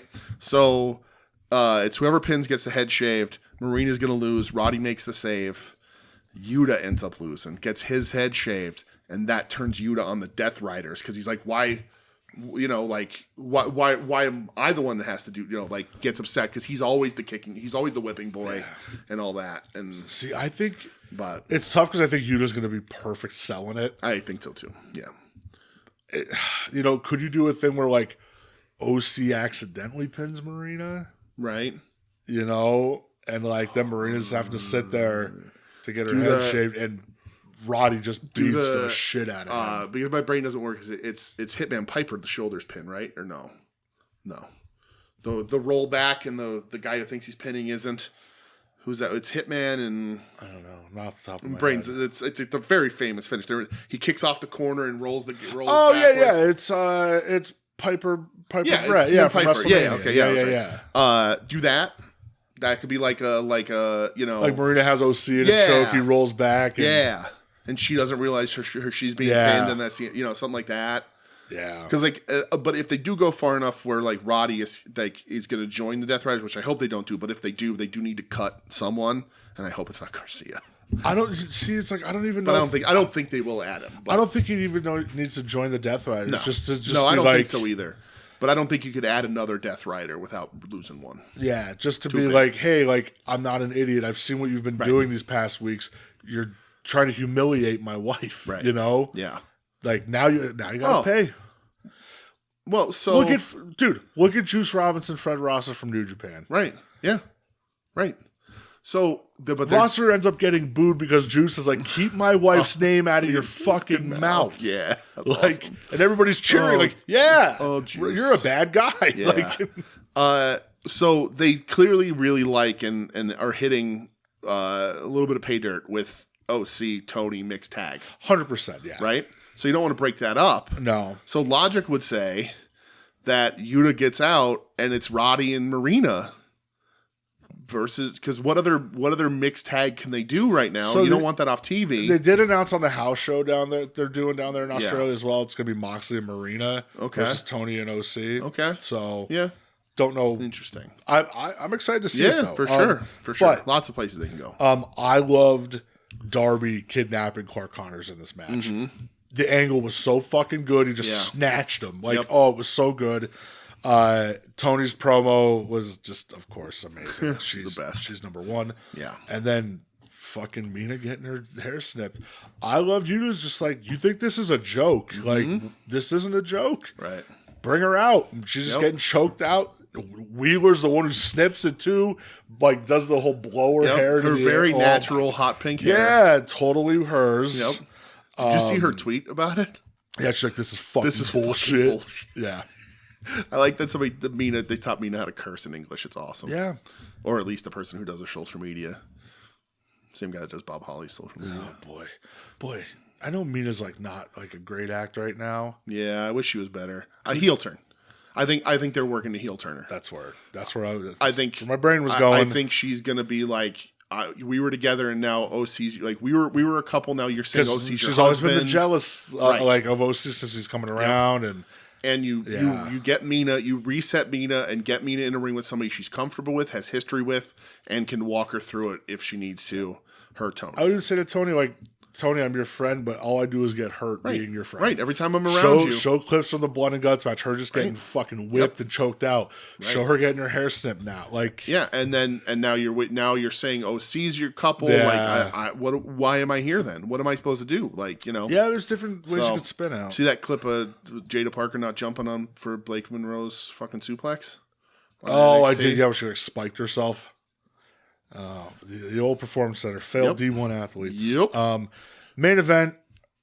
Sorry, my fault. Okay, I'm skipping over my own notes. Yes. Just because three-way tag. Hey, it's the return of Private Party. Oh, I didn't watch this. Mark Quinn looks like he ate Mark Quinn. Yeah, good for them. I didn't watch this. I like Myron Reed. Yeah, I think Myron Reed is good. This is his first one, and then he eats the fucking pin, and the Young Bucks win. Yeah. And it's Young Bucks FTR, and I don't care. Not give a fuck. Is that in Australia or is that on the Pape? I don't know. They're gonna hold it off for the Pape. Why would he care? Probably. I just don't give a fuck. Why do we care? I don't care. This tag, they've ruined this tag division so fucking hard. And that's what I was gonna say. We have Eddie and Ortiz in there. Granted, they're not in a position to challenge for titles, but you could get them there. You give this to the fucking Rascals or whatever. Give it to returning Private Party. Oh, Private Party won. Nobody expected this. Oh shit. Okay. Right. Them FTR at the pay per view. Oh, Private Party. Nobody expected Private Party return, and they have a history of beating the Young Bucks. Yeah. Young Bucks should be scared. Exactly. But we're just going with the same old shit. Yep. Because they're holding that pattern, waiting for that phone call back from Edge. I guess so. It's gotta be. Why else kill that tag division? Well, when's that one pay per view in Toronto? Right. Dynasty. It's in Wait Toronto. That long? It's terrible. Yeah. Another Will Ospreay hype video drop. Yes, brother. When he returns, I'm gonna get emotional. I fucking love that. Certainly guy so seems much, to be man. soon, and it seems to be whoever has the title should just put his name on it as soon as he comes back. Put Ospreay's name on that thing. Maybe it'll be AJ Styles' title by then, and then it's him and AJ at Wembley. I don't know. Could you imagine? I saw Monty Brown posted a clock on his Twitter and said soon. Don't tell me that. He did? Don't tell me that. So it's probably for like some fucking action it figure is, or probably. something. He's gonna sign with Powertown now. No, Jesus Christ. Get fucked over again. Monty Brown announces his new action figure from Remco. Ooh, baby. I'd trust Remco to put one out at this That's point. That's true. Main event for the women's title. Yes. Tekla versus Chris Statlander in a strap match. Starts at the top of the hour. Yeah, this is crazy. Like a 16-minute overrun. Yeah. Tekla, new champ. Right. We said this when they announced it, like, it was maybe Saturday on Collision when they announced that this is happening. I go, dude. Course corrector. Yeah, that's all this is. It's done. Stat. I like Stat. Don't get me wrong. Me too. In-ring is very good. She had some good matches. Her and Mercedes are great together. Her and Tony Storm are great together. Her and Tekla are really good together. Yeah. It's done. Yeah. The character needs a reset. She needs something. The whole alien shit. Yeah. Cosmic Killer. Am I a bad guy? You're disrespecting me, but I'm going to spit in your face, Jamie Hayter. Like, it just wasn't clicking on that level. She's inconsistent. Now, listen, this match is very good. It is good, And she hits a gusher. Like, looked great. The only thing I would change about this match is I would not involve the idiot twins. I don't need them. The finish sucked. Yeah. Finish was not good. But Tekla wins, man. Tekla wins. Tekla's your new champ, and that is fucking awesome. That's awesome. Tekla's been a lot of fun. Tekla is just it's such a different presentation. We say it every time. She feels different. Yeah, it comes on TV and you're like, wow, who the fuck is this? And then at the end, they're beating up Stat, and the Brawling Birds run out, and it was very like, okay, all right, yeah, all right, yeah. And they said on commentary it's because the Babes of Wrath, nobody was coming to save them because the Babes of Wrath are in Australia. Yeah, they made sure to put that. So you set up Brawling Babes versus Sisters of Sin to get them their first win, and whatever. Statlander did an interview this week too, and she got emotional, talking about the character and the redemption and all this stuff, and how she knows a lot of it didn't work, and she doesn't seem to connect, but she wants people to know that there's more to her. And she got upset about how she's very obviously kind of knows that the shit ain't working. But she feels like it should, and she feels like she deserves a spot. And her matches are you can't shoot down her matches. No, not at all. But and again, we say this every time. And I hate to go back that far, but the last minute emergency quick turn butchered her. They never gave her a chance to 2 feet firmly figure it out. Yeah, they went her as a heel, and then well, maybe she's not. Okay, now she is. Her and the Willow thing happened, and then they just made up randomly on a show. After when Willow won the tag titles, they just hugged. That's over. And I know you can't keep running that back, and the division is booked a little thin.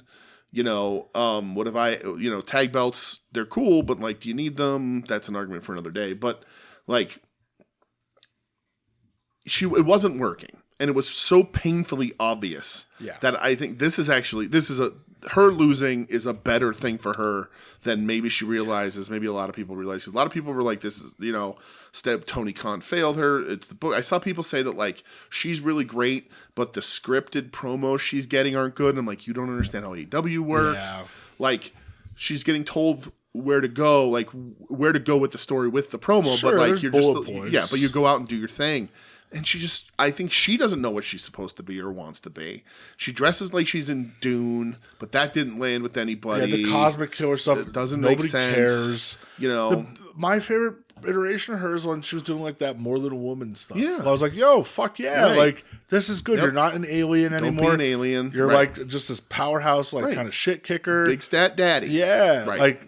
But then this Cosmic Killer stuff was bad. Right. And the whole, I get no respect, but I'm still a baby face. Yeah. And it's very weird. I'm going to steal finishers and spit in your face. Mm-hmm. What are we doing? And that's the thing. She should be Willow, and it stinks because it's when you watch a wrestling show, there's multiple of every guy character on the show in AEW, right? You can find a different Big Brody King. You can find any of these guys. They're constantly hiring repeats of the same guys. And for a women's division, sadly, you don't have that option. So like she can't come and be the powerhouse because Willow has the power. She can't, like all that sort of stuff. But she could be like the unhinged one that will go farther than you think she will. Like she could be the tough one. Like I'm strong and I'm also crazy because like Willow is like smile anyway. Stat can be I'm big stat daddy. I'm going to fuck you up. Yeah. And instead she's just like, look at me, I'm an alien cosmic killer, and it just doesn't fucking work. It doesn't work. Yeah. I want her to work because again, I like her matches. A problem too. A lot of the women in that division, they know themselves. Right. When Mercedes is out there, there's no doubt who she is. Right. Willow. Yep. Megan Bayne even. Like they know who the fuck they are. Yeah. Tekla, my God. Yeah. Right. Boy, does she know her character? Yeah. Outside of like the in-ring work, because her in-ring work is really good. No doubt. I'll always like watching stat matches. What makes her special in that division otherwise besides her good wrestling? And that's enough. She's always going to have a job there. She's always going to be in the mix and whatever. And she had the title for like, 150 days or some shit? Yeah, right. It's okay to lose it. Right. But like, it's fine. There's not from a character standpoint, from a storyline standpoint, she's not standing out as what's special in any way. Yeah. From minute one that Tekla showed up on TV, we're like, who the fuck is this lady, right? Yeah. Willow is the positivity, like all that sort of stuff. Like, you can see all that. Harley hit the comedy stuff. Megan Bayne is the powerhouse. Marina has changed her character completely. Yeah. Somebody just needs to figure something out for Stat and just help her out because Stat's like 90% there. Like, she's everything but that one thing that fucking clicks. And listen, a 4 or 5 month title run ain't nothing to shake a stick at. Not at all. Not at all. Great run. Right. Whoever was going to follow up Tony Storm, it was always going to be tough. Always going to be tough, And like you look at somebody like Willow, who like Statlander doesn't even have the kick and clap that Willow does on the entrance ramp. Like Willow did that, and you're like, oh, okay, immediately, like that's fun. We can clap over our heads along. Yeah, run around the ring with the clap. Right. Yeah. I also run around the ring with the clap, but it's different. Jesus Christ. But Stat just doesn't have that. So that's the piece she's missing, but it's so fucking close because she looks good. She wrestles great. Yeah. But even like Bayne before she hits her finisher yells, bow down, it's just something, Yeah. Yeah, I know. Yeah, it's tough. It's really tough, and like an alien lady, it just ain't cutting it. But I am excited for Tekla. Tekla's gonna be. Oh yeah, right. Let's not overshadow that. Tekla, you little fucking weirdo. She's, I love her. I hope they don't continue. Like, I understand she's a heel character, and they like doing this because it makes the finishes easier on paper.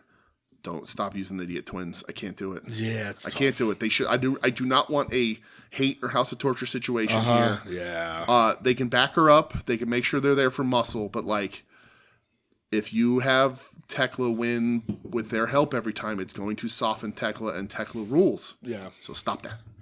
I agree. Stop that. She's gonna have cool matches with cool people. Yeah. Keep the fucking sisters out of here. We know what I'm not going to stop? What's that? Don't stop, never stop. Flights going international. All right. Because we're going to go there.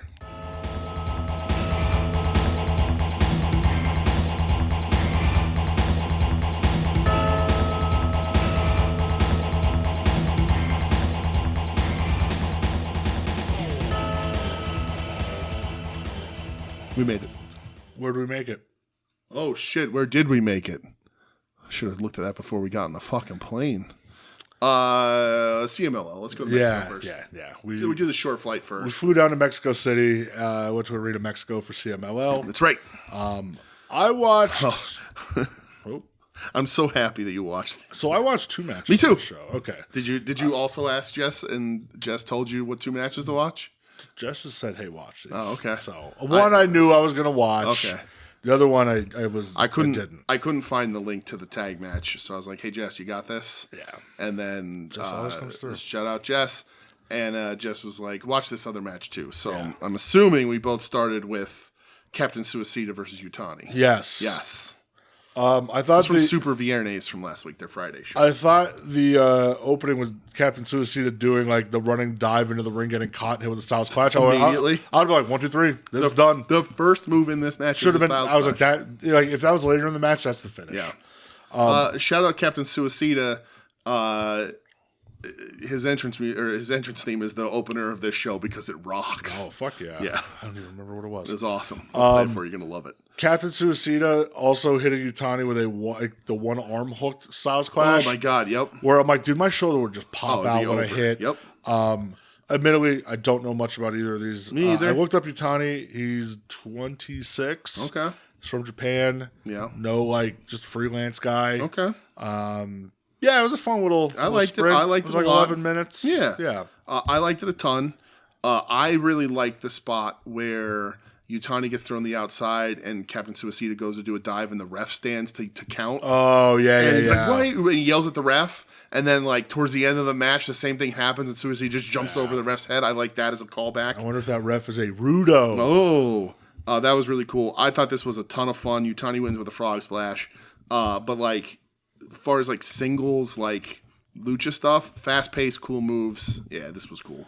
Yeah, I liked it. The other match that we watched. Oh, I'm so happy. For the CMLL World Tag Titles. I thought I was gonna be talking about this one on my own. Nope. Los Hermanos Chavez, Yes. the champions, going up against the MXM. Are they Collection? Connection. Yes.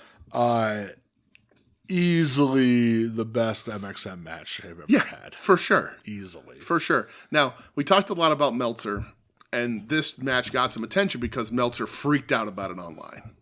Overhyped it. Absolutely. 100% agree with you. Overhyped it. Very good match. I like this match a ton. Their best match ever. Yes. And I think they're a great fit down there at CMLL. Absolutely. I think their CMLL and DDT is where they belong. I think with some tweaks and using Mason the way he's used in this match in AEW could work. I have it in my notes. Mason killed it in this match. I watch MXM stuff because I love that dude. He's a little stiff in his movements. He's not the most flexible, agile guy. Yeah. The pro football player that, whatever. But he's fucking big. He's a big dude. And he comes out and he dances with the ladies, which I thought was hilarious. Very funny. And like Mansoor is good. He's fine. Yeah. He does the gimmick really well. But when I watch these, I'm like, I just want to see Mason do a ton of shit. I like that dude. So every single instance in this match, it's two guys on him. It's the two guys. Like they can only take him down when it's both of them. Like if it's 1-on-1, he's overpowering. Like I thought that was really, really cool. And I like that like MXM in this match looked really good, and then they would screw it up and cost themselves the advantage. Yeah, which I think fits in the gimmick really well too. They're still goofballs, right? They're goofballs. The two dudes, whatever their name, the Los Hermanos Chavez, rocket launching Mason onto Mansoor. Yeah, and then try and pin Mansoor was really cool. Good. Like I like Meltzer's right in saying like this is the best anybody's ever used Mason. Yeah, but like he like treated it like it was 5-star extravaganza here. It was good. It's good. Yeah, it's good. Yeah. Like you said, it's the best MXM match maybe we've ever seen. Easily. But Mason Moore should be used more, or Mason Madden should be used more like this. I think I just realized who Mason Moore is and why I've been saying it. But turn your safe search off. Oh boy, I don't remember. Oh no, I'm gonna look it up. You can keep vamping there, pal. Let's see. I mean, there's a Mason Moore that plays baseball. Okay, maybe that's what I'm thinking of. Football at Lehigh. Okay, well, good. Nope. Right there. Boy, that's There some talent. you go. That's some talent. Yep. Right there. Right there. A little bit of talent. Which is really funny because not in the normal rotation. The talent. What a shitty way to a lot of talent That's out fine. there. We could put them in the stable together and name them the Birthright. Oh boy. But yeah, I like this match. I like watching Mason, so I always will. Mason Madden. Mason Moore is also all right to watch, but don't tell your children. Oh God! All right. Yep. So you're welcome. You said you watched a match from Noah. I did. I was going to watch it, and then I went, I'm not that committed to a bit. Okay. It's Mayu, though. No. That's a great Sakuya. Yeah, versus Mayu. Yeah. I liked it. It was good. I'm good. Did you see the big thing from the match? No. Oh, you didn't see? Okay. So, GHC women's title, main event, Mayu Iwatani versus Great Sakuya. So, Great Sakuya is very funny because, at times I'm like, oh, Great Sakuya does a really good job at the mood a bit. But then there was a point in this match where they early, like maybe even during the entrances, I think the match was happening. She stood up on the barrier and pop and locked across one entire side of the ring just on the barrier. And I was like, well, that's weird. That is weird. This isn't creepy like Muda walk. This is like 80s breakdancing. Very bizarre. Sakuya throws a good high German. She sells a few suplexes, whatever. So I'm surprised you didn't see this clip of Mayu and her because this is what made the rounds. So they're going towards the end of the match, and Mayu's dazed, and Great Sakuya telegraphs the mist, and Mayu, she goes to spit the mist, and Mayu kisses her, sucks the mist out of her mouth, and mists Sakuya in the face. As long as Sakuya doesn't refer to Mayu the way Muda referred to Shinsuke Nakamura for doing that. That's right. Yep. But so they ran that spot back, and everybody was talking about it. So it was well done. It was cool because Mayu did it, and then she turned to the camera and smiled, and her teeth were all green and shit. So that was really cool. Maybe it was blue. I don't remember what color she uses, but I liked it. It was fun.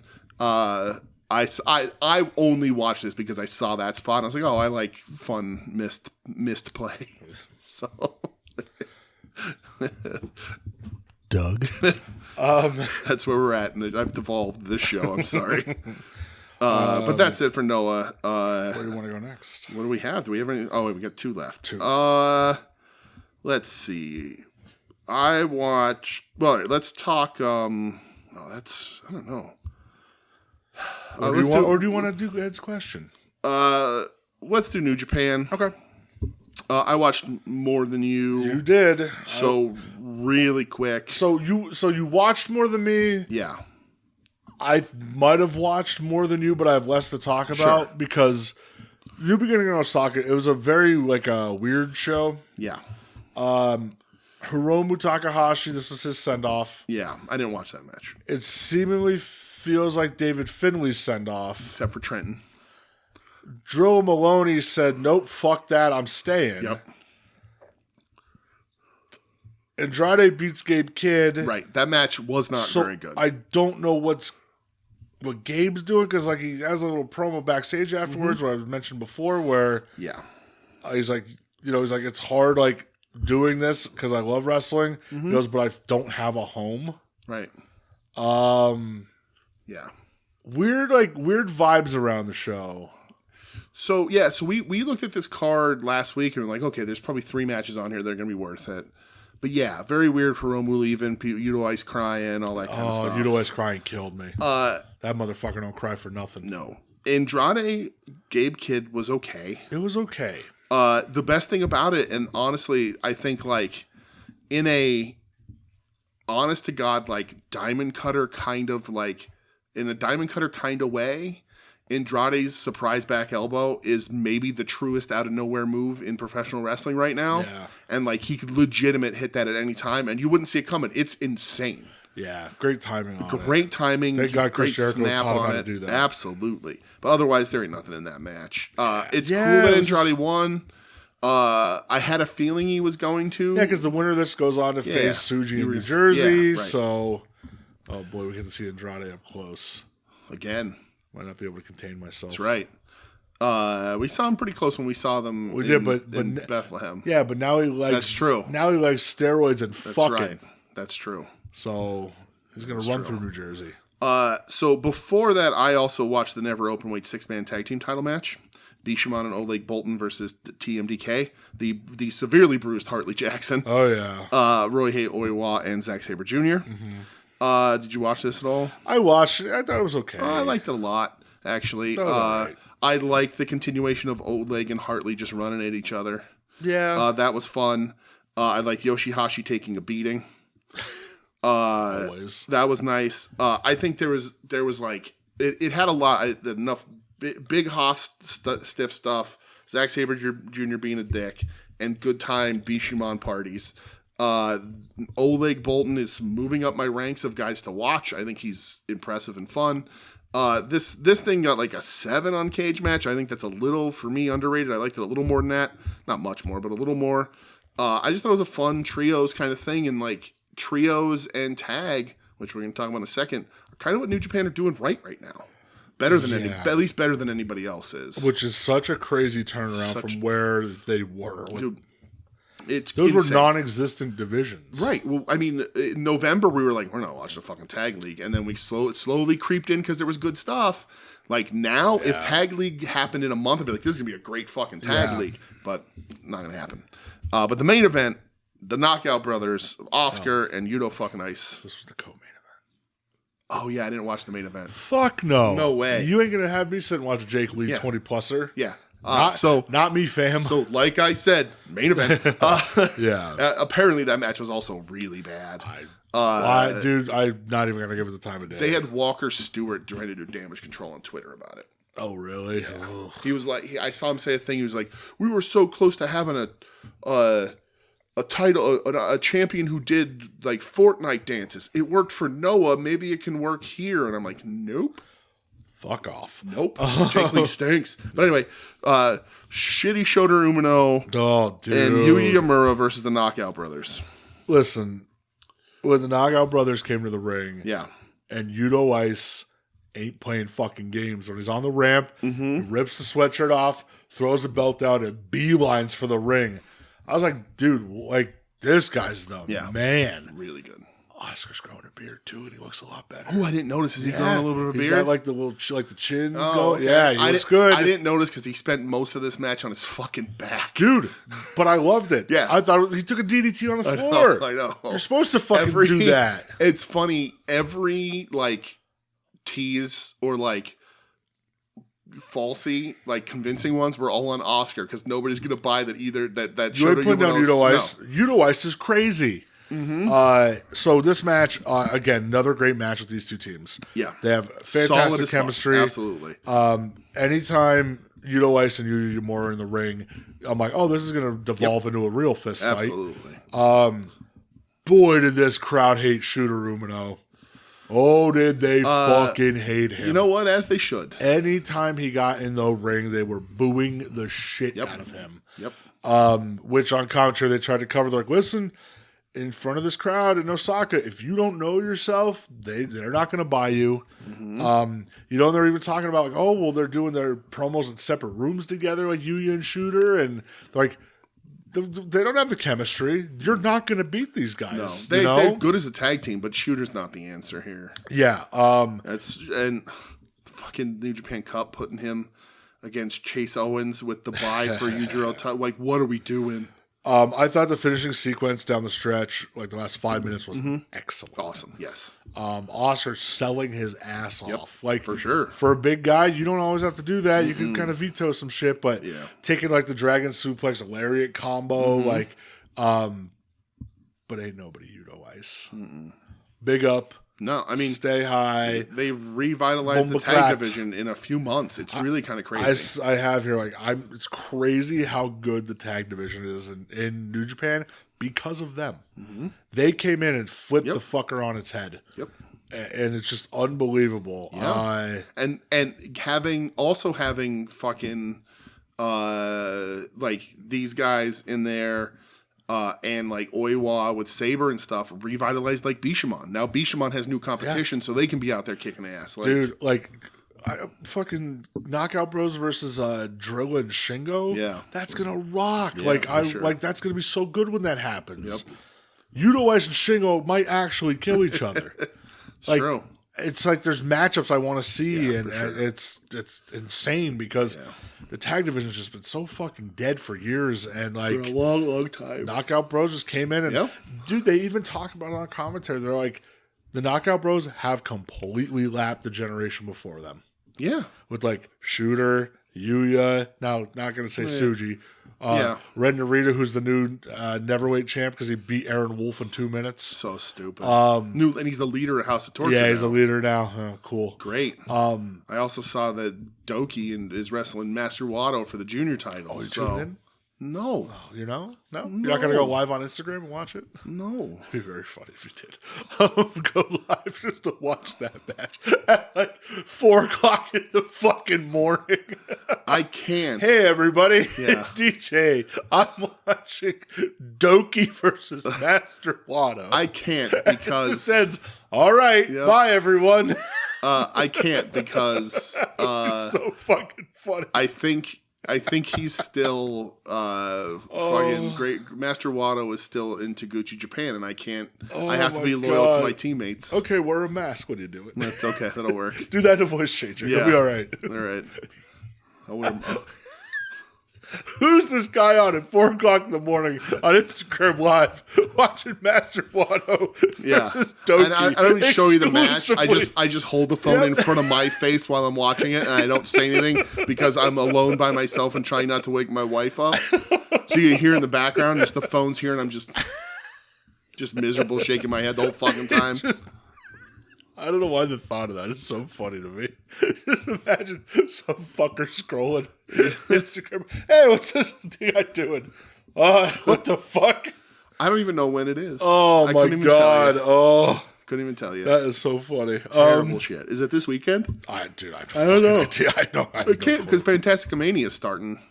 That's why everybody's coming over to America. It is starting soon, yeah. So, all right, well, before we talk about the last thing we're going to talk about, we should answer Ed's question.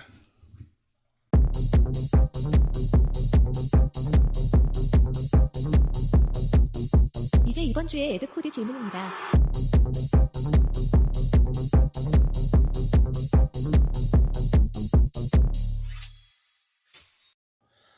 All right, so Ez says, hey there, friends and allies. 2-part question time. Nakajima coming to the 01 dojo to accept Hayabusa's challenge for Nakajima's produce show and also to tell Junya Matsunaga that he has no idea who he is.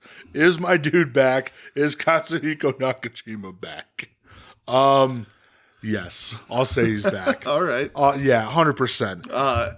It's very funny. I will not commit until he gets in the ring and knocks somebody out and breaks their jaw. Okay. First thing. That's fair. That's the Nakajima that I want back. What a weird fall.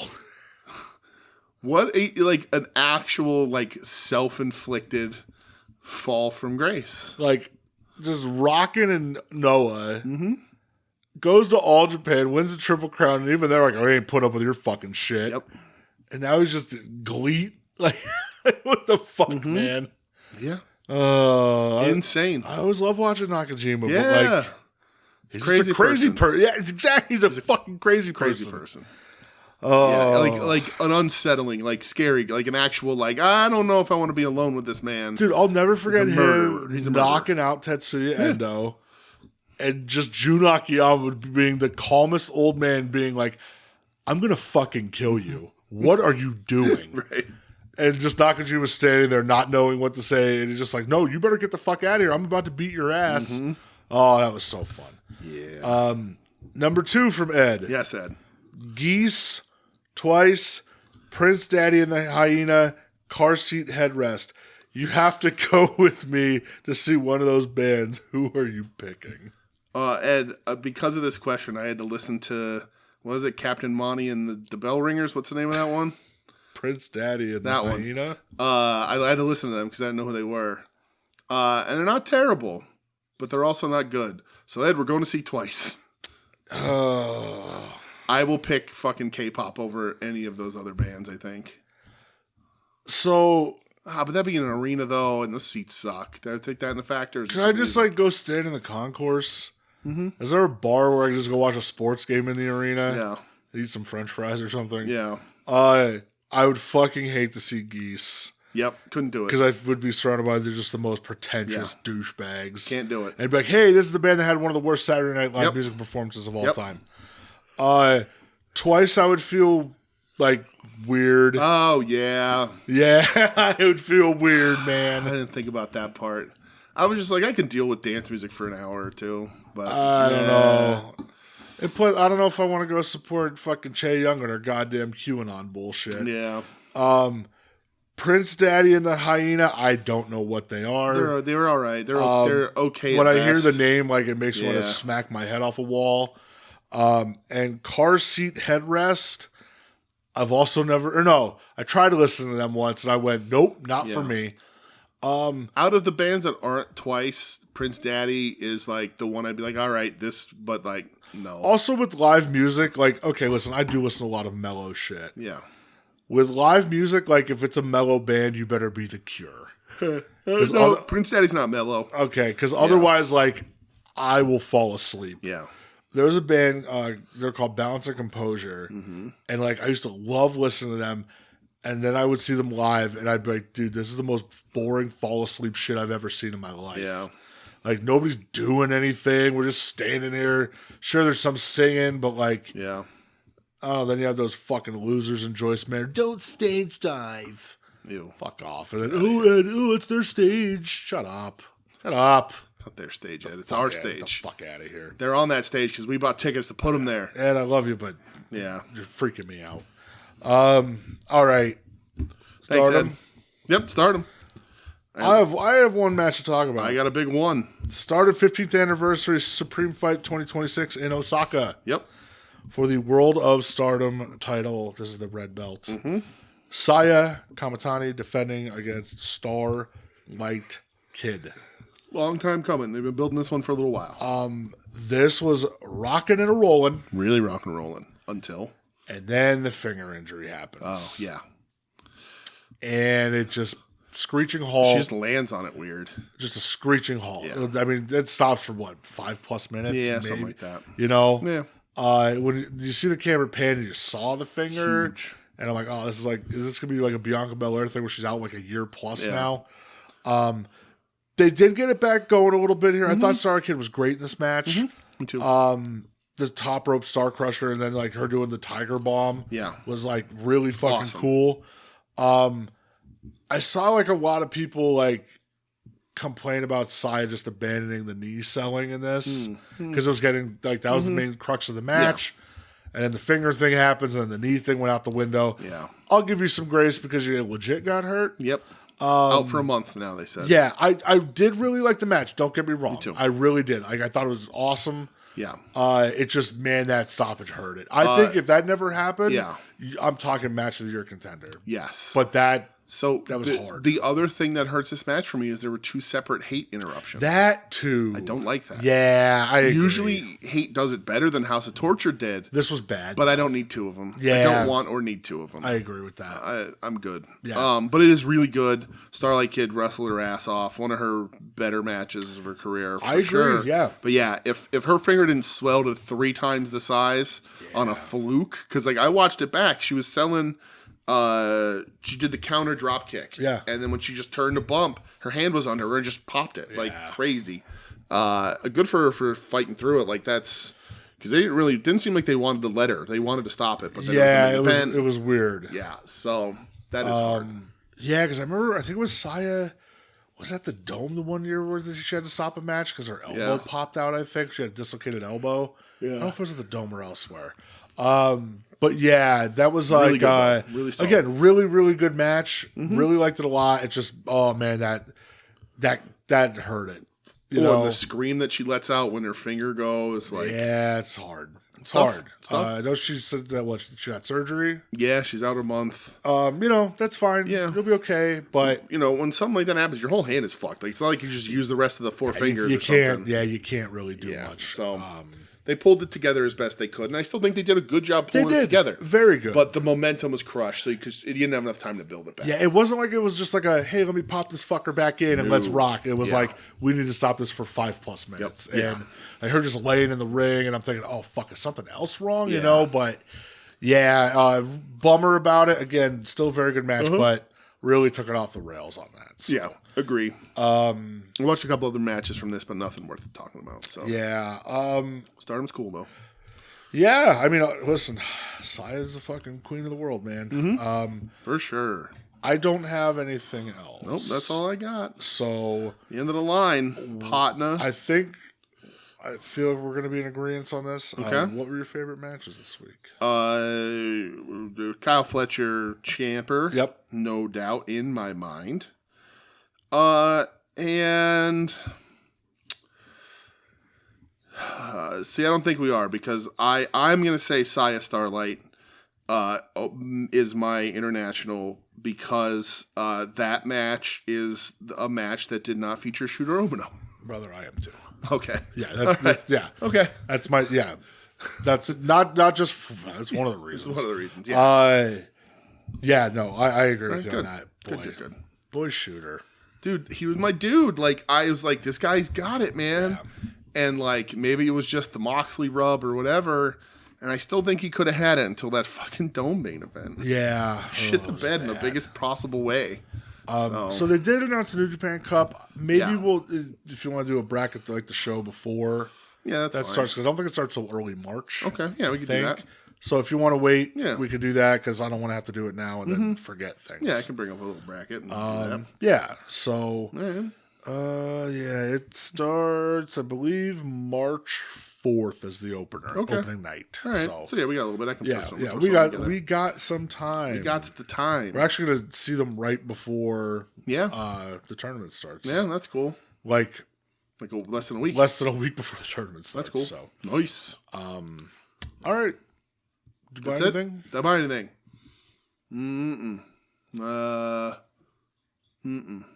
Okay. I didn't either. But if you would be so inclined, Brody King, Headlock Comics, and Daniel Warren Johnson, they did put back up the t-shirts. The shirt I'm currently wearing. Correct. They put back up the t-shirts of the cover for the Headlock Comics of Brody.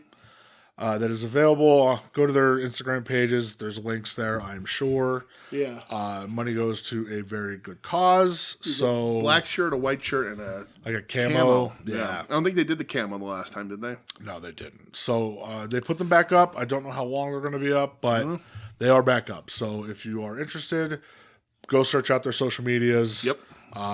Again, money goes to a good cause. Great cause. Absolutely. Somebody buy one and send it to Meltzer. Oh, jeez, could you imagine? He should be forced to buy one. That's right. But other than that, No, man, that's it, right? that's all I got, brother. That's all I got, too. Thanks for listening, everybody. This has been We Need Wrestling. We'll be back next week with more We Need Wrestling. Oh, by the way, this is the 351st episode. We did 350 episodes Hey, look at last us week. being 350. Yep, 350. We're old enough to drink. I don't know what that means. Okay. You can find us online at We Need Wrestling. You can add We Need Wrestling on social media, WeNeedWrestling.com. Email the show at We Need Wrestling. It's like I've never done this before. Email the show at WeNeedWrestling at gmail.com. Questions, concerns, reviews, comments, statements, instructions, whatever you need. Help, whatever. So do all that. We're a proud member of the Soon to Be Named Network at STBN Network on social media, soon to be named network.tumblr.com, where you will find all the other shows. Our other show, Sleaze Ranger, which comes up on this feed once a month, except for this month probably. Yeah. So don't that wait call for was that. already put in. That was already called. That already happened. No So going back now either. Yep. Don't wait for. I already scheduled that day out, so Yep. I'm washing my hair that day. So no Sleaze Ranger this month unless things change, but I don't know if they will. I doubt they will. Not our call. And what else? We used to do Wings on Wings. Check out Hit My Music. 2 episodes up. We're on the first one. Brett has another one coming up at some point Yes, down the line. when the schedule Yes. gets announced officially, I will plug. We'll hit all that. I'll plug the shit out of it. What else do we have? At Odds with Wrestling with Joe and Adam. Longbox Heroes with Joe and Todd. Also Longbox Heroes After Dark. Final Wrestling Place with Tim and Marcus. Like I said, new show, Hit My Music. Check all them out. They're all decent to good people. We'll I don't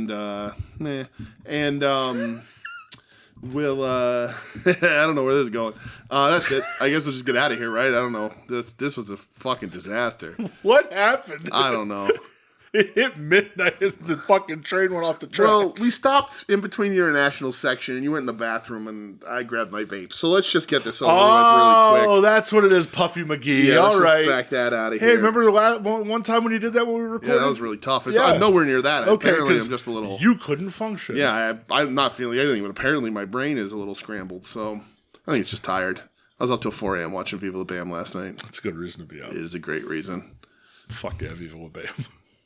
You're listening to the soon-to-be-named network, the Lamborghini of podcast networks. Knock it off, nerds!